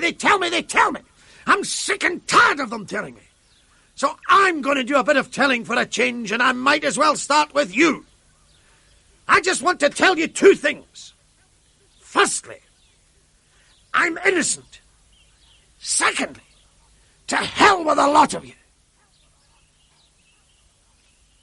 And now, if anyone would like to step forward to apologize, here I am. Here's Inspector Gordon at last. For heaven's sake, get Jimmy back inside. Right, sir. Mr. Morton, in all my years in the force, I've never seen anything like that. It was just magnificent. Thank you. It was wild, real wild, wasn't it, Steve? Yeah. What happens now, Mackenzie? Well, sir, Inspector Gordon's here. It's for him to say. I'll be in the drawing room. You go with him, Lindy. I want to have a word with the inspector. Okay. Spread out down the house now. And make sure there aren't any stragglers. Well, Gardiner, I got here just in time. You didn't.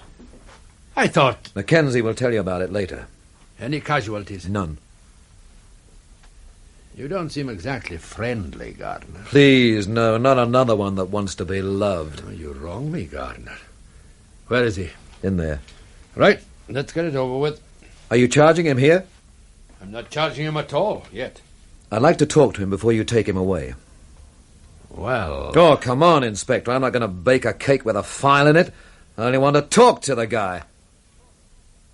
You've got 10 minutes. Deep inside himself, he looked ridiculously young and lost and attractive. Lindy sat opposite watching him, and the way she was watching him I did not like. You all right, Jimmy? I'm freezing. That's pure reaction. suddenly frightened. Reaction again. You should recognize it from your Korean days. Yes, Steve, I know. It's time to go. The inspector's given me a few minutes. What for? I didn't confide in him. That's not quite an answer, is it? No. The answer is, I wanted to know if you're still going through with this. Yes. It's a nonsense, of course, you know that. I don't want to discuss it, Steve. I can't say I blame you. What's that supposed to mean? It means, Jimmy, that you're a crashing bore.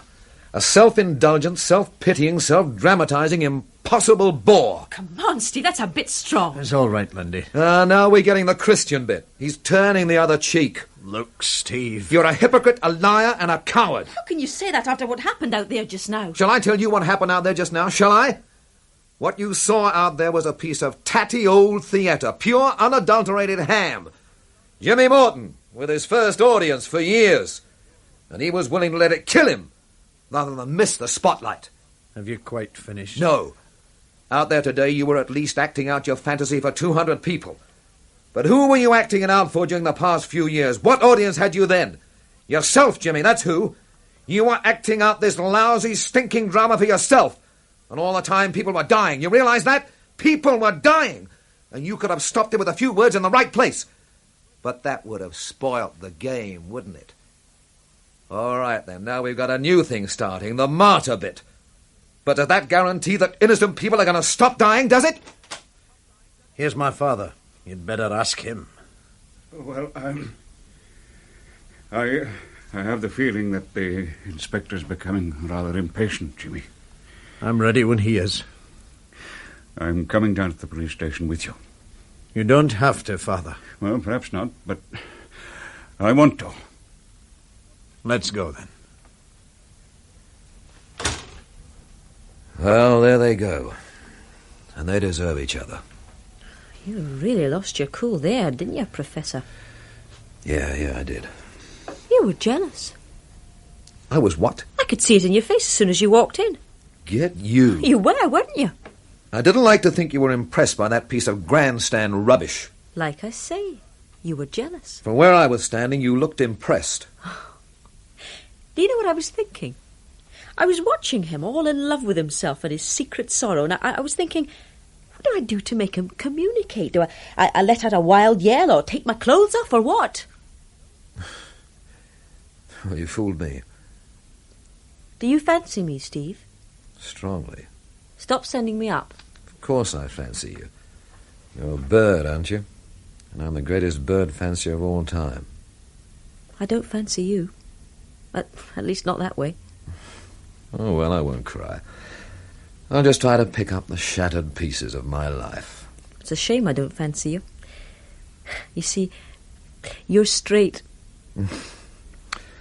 A thing like that gets around, it could ruin a man. Well, do you reckon I'm still gainfully employed here? I reckon. In that case, I'll go and make us some coffee. Do that. What now, Steve? Back to London? Not yet. Not quite yet. I still have things to do.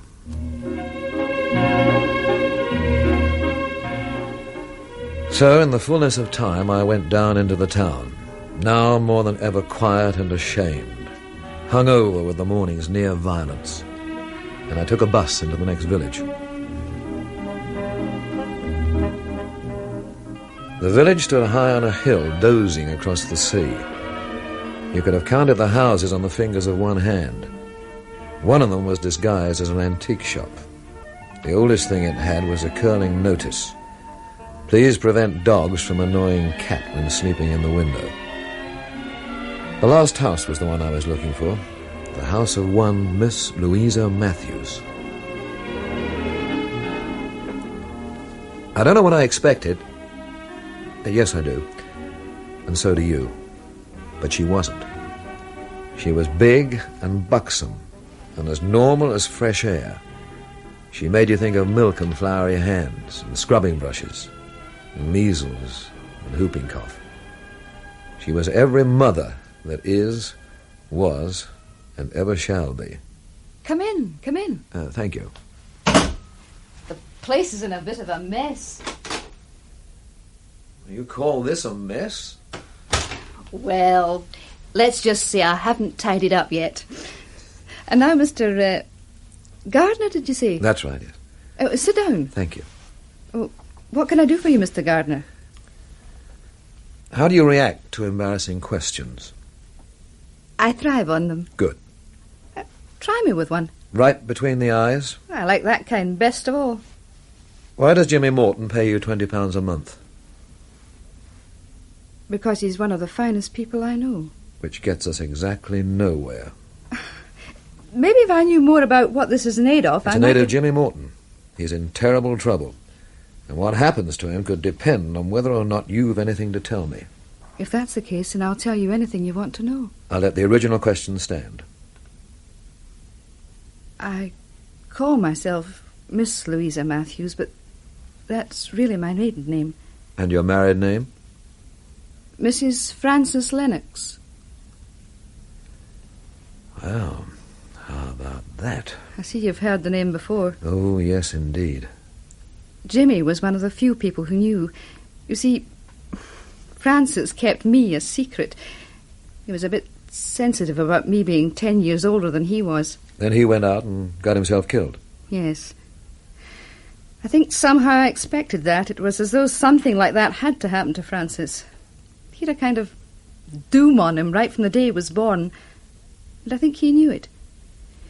He was a very unhappy person. A genius, they say. Oh, that's just a silly word people throw about. I should think you gave him something nobody else ever did.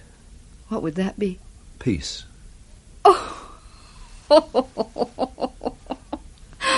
Why are men so sentimental? Well, anyway, that's beside the point. After Francis passed on, I was left very badly placed. And this is where Jimmy comes into the picture. Right. He found this little house for me, and he pays me £20 a month. I don't object, but I'm not a parasite. I take the money because... Because? It sounds daft, but in some peculiar way I feel I'm doing Jimmy a favour. Yes, maybe you are. Tell me, did Jimmy ever pay you a lump sum of £250? No, never. Thank you for being so patient. Not at all. If it would help Jimmy, I'd answer questions all day long.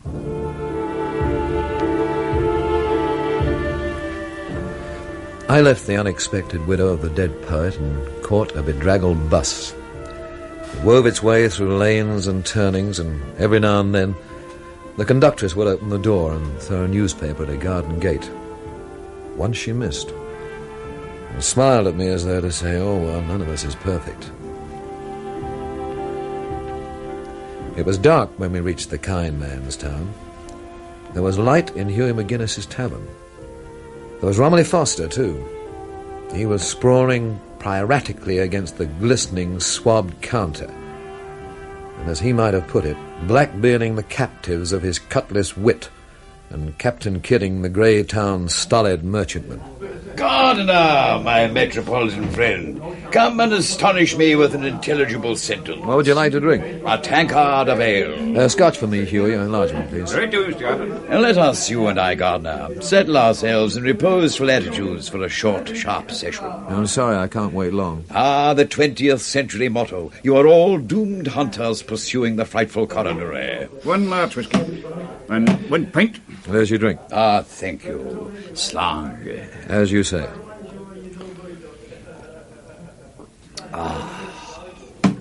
You saw that mob today? I did. It gathering its snorting, snouting way past me as I stared down from my window in a torpor of fascinated revulsion. It gave off a dingy, muted roar like a suburban love affair. Jimmy Morton's been picked up by the police. In the circumstances, of course, it was inevitable. You think Jimmy is guilty? Doesn't matter what I think. It will be a sensational trial. How long have you known Bill Williams? About 5 years, I should say. He was your source of information about Francis Lennox's death? He was. Tell me about it. Categorically, no. Why not? You're a friend of Jimmy Morton, aren't you? Well, so am I. Well, then what? At the moment, there is a tiny gleam of hope that Jimmy might beat this charge. You're an optimist. And let's say rather that I am not a pessimist, but I am a realist. And stories get around, despite all attempts to keep juries hermetically sealed. I'm not with you. If the story of how Francis Lennox died gets around, then Jimmy Morton has had it. There's a flaw there somewhere. You think so? Yes, a flaw named Bill Williams. I wouldn't believe anything that character said. You may be right, but that's hardly the point. What do you mean? I mean that the truth or otherwise of the story is incidental. True or false, it can only do harm. So it's better that it should not be divulged. I don't agree with you. Feel free to differ. Where do I find Williams? In Key Street, number 47, beneath the icicle wing of one Mrs. Kehoe, whose smile has been known to turn blue litmus paper red. You could have said that Williams, in his grim, trim, spotless, stand-beside-your-beds kind of room, was glad to see me. What do you want? A couple of words with you. Imshi, blow before I kick you down the stairs. You might even be able to do it. I could. It'd be a waste. I'd only come back with the police. We've nothing to talk about. Oh, yes, we have. For instance, there's the £250 you got from Jimmy Morton. It was a loan. For what? I was thinking of emigrating. I was a bit short, so I went to see Jimmy. He was an old oppo of mine. £250 worth? He was well heeled. I did him many a favour when he was in the ranks. What did you have that was worth £250? Was it something to do with Francis Lennox? Was it? Bundle of papers. I found them in Lennox's kit. Let's say you robbed the dead. Say what you like. What kind of papers? Poems and things like that. Did you read them? I did. Rubbish about candles of darkness and stuff. And Jimmy gave you £250 for them? Well, they were original manuscripts, weren't they? You'll have to do better than that, Williams. You're right. I can do better than that. I get away with it, you see. People like Jimmy always get away with it. What did you sell him? A piece of paper with 4 signatures. It belonged to Lennox? No. But it concerned him. In what way? The 4 people that signed it executed him. Executed? Yeah. And in this paper they admitted it and explained why. Go on. Well, we were in the prison camp, see, and 3 of the boys tried to escape. They were caught. Next day, we were lined up and forced to watch what happened to them. We found out later that Lennox had tipped the guards off about the escape. And you'll never guess why. Why? To get a very special privilege. Paper for a poem he was working on. You have to be joking. Oh, sure. 3 dead men. Big joke. What happened then? Well, things started to go our way. The enemy started pulling out. And they just went off and left us. Like so much litter. Which we were. We all split up and wandered around. Lost. Starving. The party I was with consisted of 7 blokes. Including Jimmy? Including Jimmy. Anyway, we flapped around for nearly a week. And one day we came across another escaped prisoner. He was just lying there. He broke his ankle. Francis Lennox? Yeah. So? One of the blokes with us was a little taffy, name of Reese. His brother had been one of the ones... Well, we discussed what to do with Lennox. 3 of us were for leaving him. You know, solving it that way. And Jimmy was one of the 3? No. I don't believe you. 250 quid, remember? Well, that was it. We were outvoted 4-3, and Lennox had it. So the other 4 drew lots to see who'd carry out the sentence. It was Jimmy. Jimmy killed Francis Lennox? Lennox was lying there with his broken ankle. He He looked up and smiled. Well, Jimmy said. Jimmy said nothing, no expression. Cool as you like.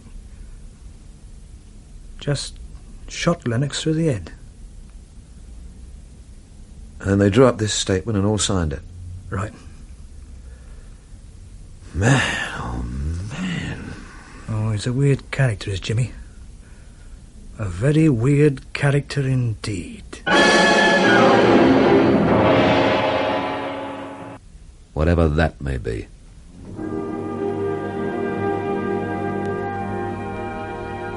So back into the darkness, which now seemed more than physical. And up the hill to the dark house and the garden that only grew black flowers. And into the hall and the pooled silence.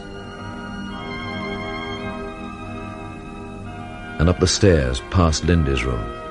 Up towards the sealed-off shrine sacred to the memory of Jimmy's mother. A room like a frozen wave. An embalmed corpse. Wax fruit. Emptiness.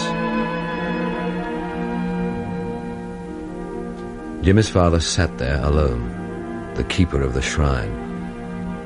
The room was lit by an old-fashioned oil lamp, and its plain-speaking yellow light revealed that he was neither weak nor ineffectual, but strong and positive. I've been hoping you would come. I'm flattered. You're a very dangerous young man. If stupidity is dangerous, yes. No. I won't accept that.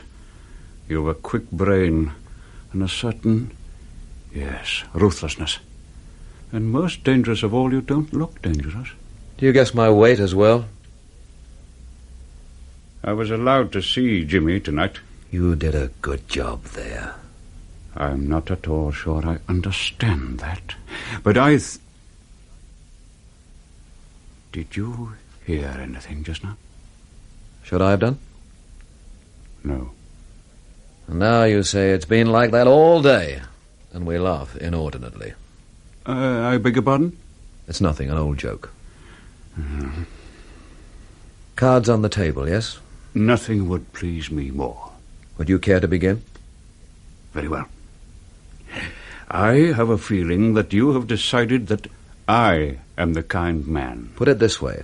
I think you are more likely to be than Jimmy. It wasn't my name Delia whispered as she died. I think we might even get round that. You are a dangerous young man. Dangerous to whom? Yourself, perhaps. Shall I go on? By all means. It all hangs together, doesn't it? Even to the stage props. This old crumbling house. The shadows and the creakings. I'm sorry you haven't been comfortable here. I haven't been. Not in any sense. Tell me why.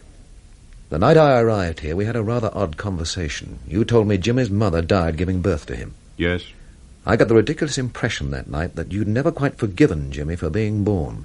There's nothing ridiculous about that. You then told me about this sealed-off part of the house, this shrine to your wife, this empty sepulchre that remained exactly as she'd left it, this grave where the piano was always kept tuned. I'm sorry. You told me you were in the habit of sitting up here alone for hours. William, I'm sorry, but I'm certain there's someone in the house. It's probably Lindy moving about. No. What makes you so certain? Because I sent Lindy away. So we're alone in the house. Or should be. Cozy. Probably my imagination. As you say, the house is crumbling. Where were we? We were in this hermetically sealed room. The room with a backward view. No one to talk with but a ghost. The ghost of the woman you gradually convinced yourself had been murdered. And your son was her murderer. Simply by being born, he had become that. Fascinating. Then you discovered he actually was a murderer. You're talking now about Francis Lennox. Yes, Jimmy's half-brother and your son. You're beginning to make it all sound horribly persuasive. Lennox was older than Jimmy, wasn't he? 2 years. Your firstborn, as they say. Wrong side of the blanket, but nevertheless. I admit I preferred him to Jimmy. I should think that's an understatement. I still don't see the kind man in this. Well, here's how I see him. You decided that Jimmy was a murderer, twice over. And he had killed the two most important people in your life, so he had to be punished, put away for good. So, the kind man was invented? Yes. I don't quite see the necessity. Oh, yes, you do. You had to create a figure of horror and loathing, the kind of figure that could provoke that hysterical lynching reaction you saw this afternoon. You're not seriously suggesting that was my doing this afternoon? Not directly.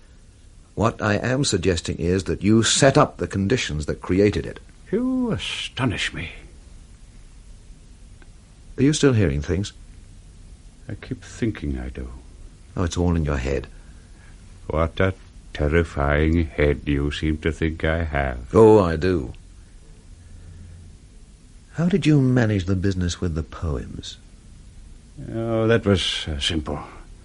A handy ventilator shaft? Very handy. It sent Jimmy out wandering at night because he didn't dare go to bed. And when he wandered, so did you, with a knife Jimmy had brought back from Korea. You make me sound quite fiendishly ingenious. Oh, you were. But you rather slipped up about the poems. An ex-girlfriend of Lennox's knew every published poem that he wrote, but not that one, not The Candle of Darkness. Are you adding plagiarism to my crimes? No. The poem was one of a bundle Bill Williams handed over to Jimmy. So? Unpublished poems. That's where it came from. As if you didn't know. Frankly, I didn't. You're a pretty cool character. Why shouldn't I be? None of this is susceptible of the slightest proof. If I may borrow your own phrase, it's all in your head. Jimmy didn't think so. I'm afraid I can't accept any responsibility for what my son thinks. You haven't fitted Dilia into your reconstruction yet. She fits. She was greedy. She was not very bright. She was. Both of those things. My guess is that she noticed that the knife had gone from the wall. She saw the nocturnal procession from this house. You would go out and Jimmy would follow you. You know, I never noticed him once. I think that one night he came across one of the victims. That was the night she saw him with blood on his hands. The night they both decided that I was a homicidal maniac. Which you weren't. You're quite right. I wasn't. Jimmy paying Delia to keep quiet to protect the man who was trying to destroy him. Crazy. Very ironical. I can't understand why I had to kill her. Because she brought the trail back to this house and Jimmy. It could easily have been proved that she was blackmailing him, and from there on, everything was fine. Poor, stupid Dilia. She had the knife, of course. Yes, she had. And Jimmy went to meet her to buy it back. That was his intention. But you met her first and got it cheaper. All it cost was her life. Funny, isn't it? What is? The way you never see people. Sometimes the way one does see them is even funnier. So you killed Delia, dumped the knife where it would be found, and that was that. She probably never even saw you. She probably thought it was Jimmy all the time. I think this has gone far enough. All right, so you've got a gun. Guns don't frighten you? They frighten me. Gardiner, I want you to listen. I'm listening.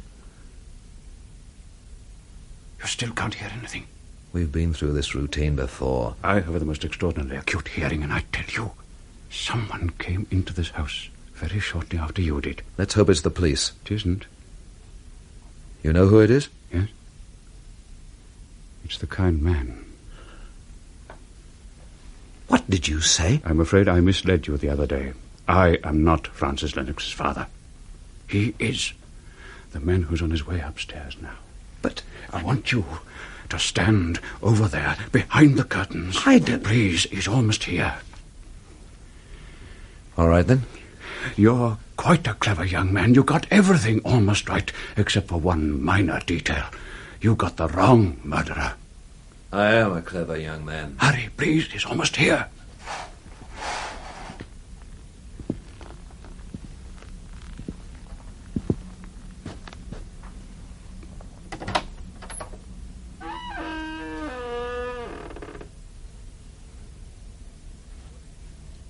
Good evening, Romy Foster. So this is the famous room, is it? This is her room. It reeks nauseatingly of hand-painted china, dyed glass and vases, and Chopin waltzes arranged for the beginner. I'm glad you like it. Who visits you here? Mary Rose? Being allowed here is a privilege. Are you alone in the house? What makes you think I'm not? I thought I heard voices. You probably heard me. You talk to the dead? I talk to myself. That is tantamount to the same thing. You may be right. Now, Morton, tell me why you sent for me. To kill you. I'm going to kill you because you're not fit to live. That remark, Morton, infers a monstrous arrogance. You have no exclusive right to arrogance. Any more than your son had. You know, then? I know, and I have a gun. That, of course, puts everything in quite a different light. I'm glad you agree. Obviously, one or other of us must die now. My feeling is that you should go first. I always have preceded you, haven't I? That is a characteristic sneer at a dead woman. I wonder which one of us she thought about when she was dying. I know what you're trying to do, Foster, but I have gone beyond jealousy. You're wrong, Morton. If ever jealousy crooked a trigger finger, it is here and now. How did you find out? Dilia was careless. In what way? She left behind a photograph of you and my wife. She must have stolen it from my room. She was only a traitor by accident, which is more than can be said for your son, Francis Lennox. My son was the greatest creative mind of the century. He betrayed his comrades. And for what? For paper and pencil to write his dreary poems. They were great poems, great poems. Worth the lives of 3 men. Why not? Who were they anyway? Tom, Dick, and Harry. Non-entities.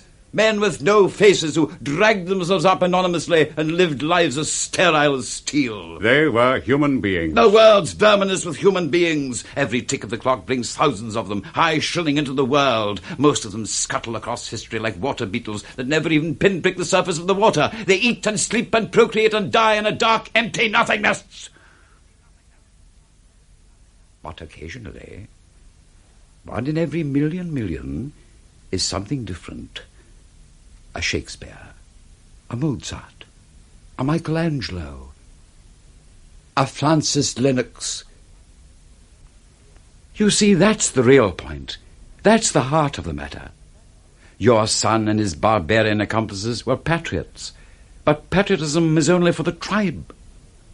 What my son did was a sin against the tribe. But what your son and the others did to Francis Lennox was a sin against mankind. I'm still going to kill you. Well, then do it instead of talking about it. I would have killed you 10 times over by now, just as I would have killed your murderous son. I nearly did do it, just as he did it to Francis. Delia and I nearly managed it. We were a good team. Did you know that I came in and out of this house as I pleased, at all hours of the day and night? And I knew when you and your neurotic son were taking your midnight promenades. Delia and I had a signal, a light in the window, as simple as that. Then I would slip out with the dagger she stole from me. The first one was my own Charlie Day. You should have seen the surprise in her face. She lay in the gutter like a heap of dirty washing. The boy I killed was a great admirer of mine. I used to lend him books. The tramp, he just happened to be there. And Delia? Delia. I was sorry about Delia. I liked her. She stole the poems for me. Sorry about her. But the opportunity was too good. She was meeting Jimmy. She was going to sell him back the knife. She didn't have the knife. She was going to pretend to get it, collect in advance. I knew where she was waiting, slipped out of the pub. Is that you, Jimmy, she said. I whispered, yes. And she never really knew it was Jimmy or it wasn't. And I stood in the pub as she died, shouted Jimmy's name all over the place. Later, I dumped the knife in the dustbin. Imagine Jimmy thinking you were the kind man. You who've never been any kind of man. Do you know what your wife once said to me? The first time she left you. Foster. Shall I tell you what she said? Shall I? She said...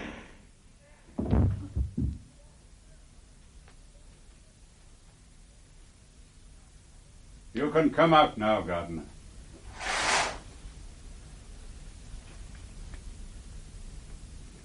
He's dead. Excellent.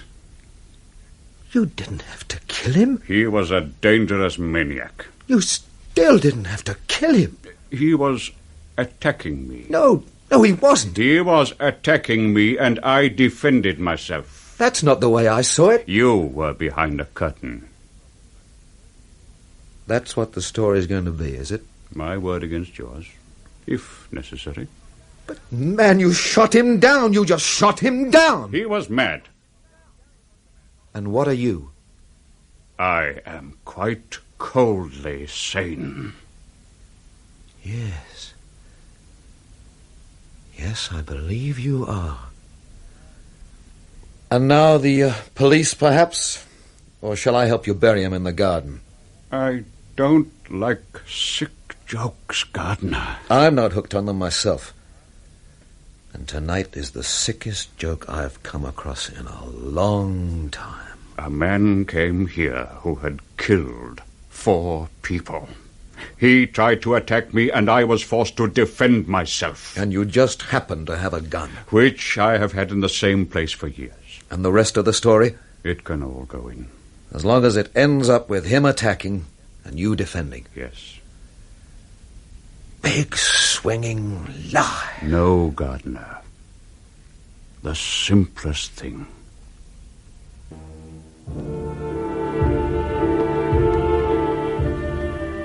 So I went to the police station and gave them the revised version, and they took off. Like something in an old movie. Come back in the morning, they said. You're tired or something. And there's a body to collect, so come back in the morning and tell us all about it. You should live so long. So I decided to stay in some local hotel, which gave me a choice of one. And being without luggage, I paid cash in advance and started getting quietly sloshed. And there were voices sounding in my head. Like Joan of Arc, I was hearing voices.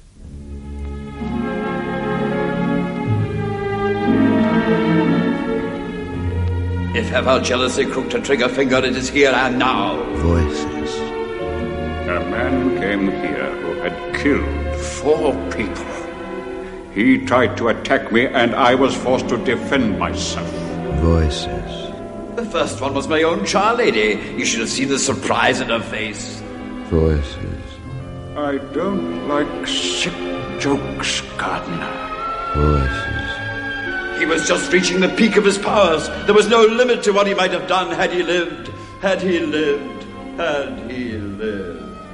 Had he lived. You who are alive, who survive, whom the mathematics of luck wakes 10-fingered to counter Private Dawn's blessing. What can you know of the clay and the candle of darkness and the worm's molecular kiss?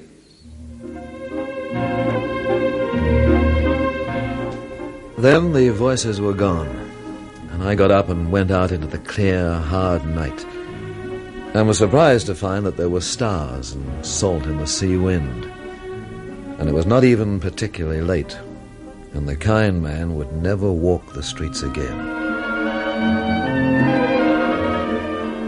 So I went down to the sad Italian Sad Cafe, and it was still open.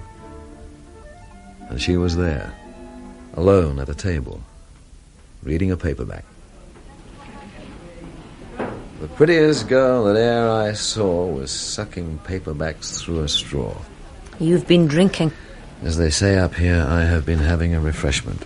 I don't like alcohol. I know, your father was a lush. Have another, whatever it is. No, thank you. Some coffee and biscuits, then. Steve Gardiner, the last of the big spenders. That's me. Why do you drink, Steve? To forget. Don't talk soft. Oh, there are a few of us left. The chaps with the stiff upper lips. The chaps that don't talk about women in the mess. The chaps that will lie to protect a lady's honour.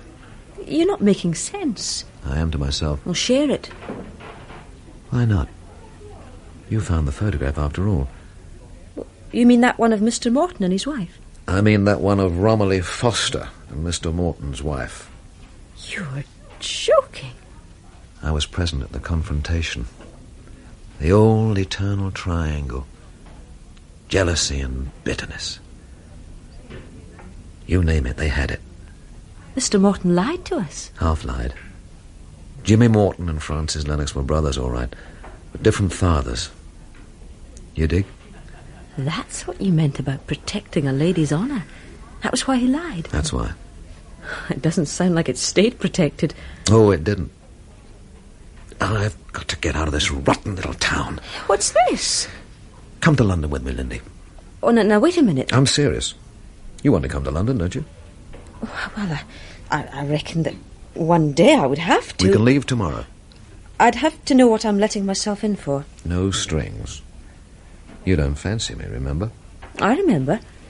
I was wondering if you did. You'll come then? Yes. I'll fix you up with something when we get there.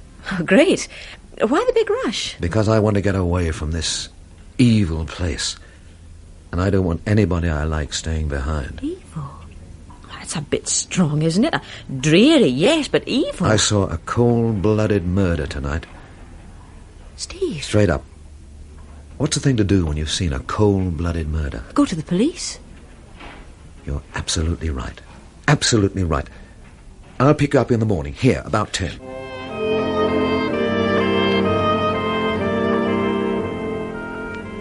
So I went to the place with the blue lamp and asked to see Inspector Gordon. And I was passed on so fast, you might have thought I was infectious. And Gordon looked at me as though, indeed, I was just that. I've been looking for you. I haven't been hiding. I thought you'd have gone back to the Morton house. No. Why not? Reasons. I spend my life listening to reasons. As often as not, they turn out to be excuses. I've never trusted you, Gardiner. And I think you enjoy putting people at a disadvantage, even when it's unnecessary. Which story are you going to tell me? The true one. I warn you, I know it. Then you can apologize to me when I've finished. Wilfred Morton specifically asked that you tell the truth. He said that? He left a note. A note? He committed suicide just before... So that was finally how I got to tell the truth. And when I finished, they wrote it all down, as much as I knew. Which was not everything, and there are still things I don't know and never will. Loose ends. The world is made of them. And anything too tidy is a lie. Next morning I collected Lindy and took her to the station. Then I went back to the Morton house to pick up various bits and pieces. Jimmy was there, looking as he always did, as he always would. Well, Steve? Just dashed in to collect some things. You're going, then? Back to London with Lindy. Lucky man. You're wrong, it's not like that at all. Oh, well, you can't win them all. I'm sorry about your father, Jimmy. Are you? Yes. Perhaps it was all for the best. You can set up the London thing, Steve. Yes, I'm sorry my father's dead. You can set up the London thing. How about that? I thought you would have been pleased. All right, Jimmy, I'll set up the London thing. What's wrong, Steve? I don't know. I thought you were one thing, but you turned out to be something quite different. I don't know. Maybe I feel a little foolish and naive.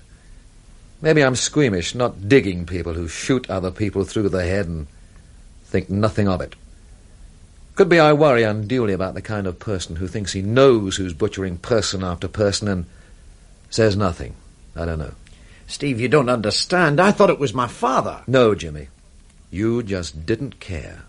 You never did care. Unless you can make some gesture, like the money for the widow of the man you shot. Oh, now look, Steve. Lindy once said you were soft at the center. She was wrong. You're just hollow. You should be sorry for me.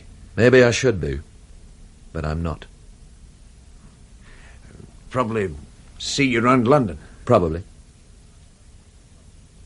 Bye, Steve. Goodbye.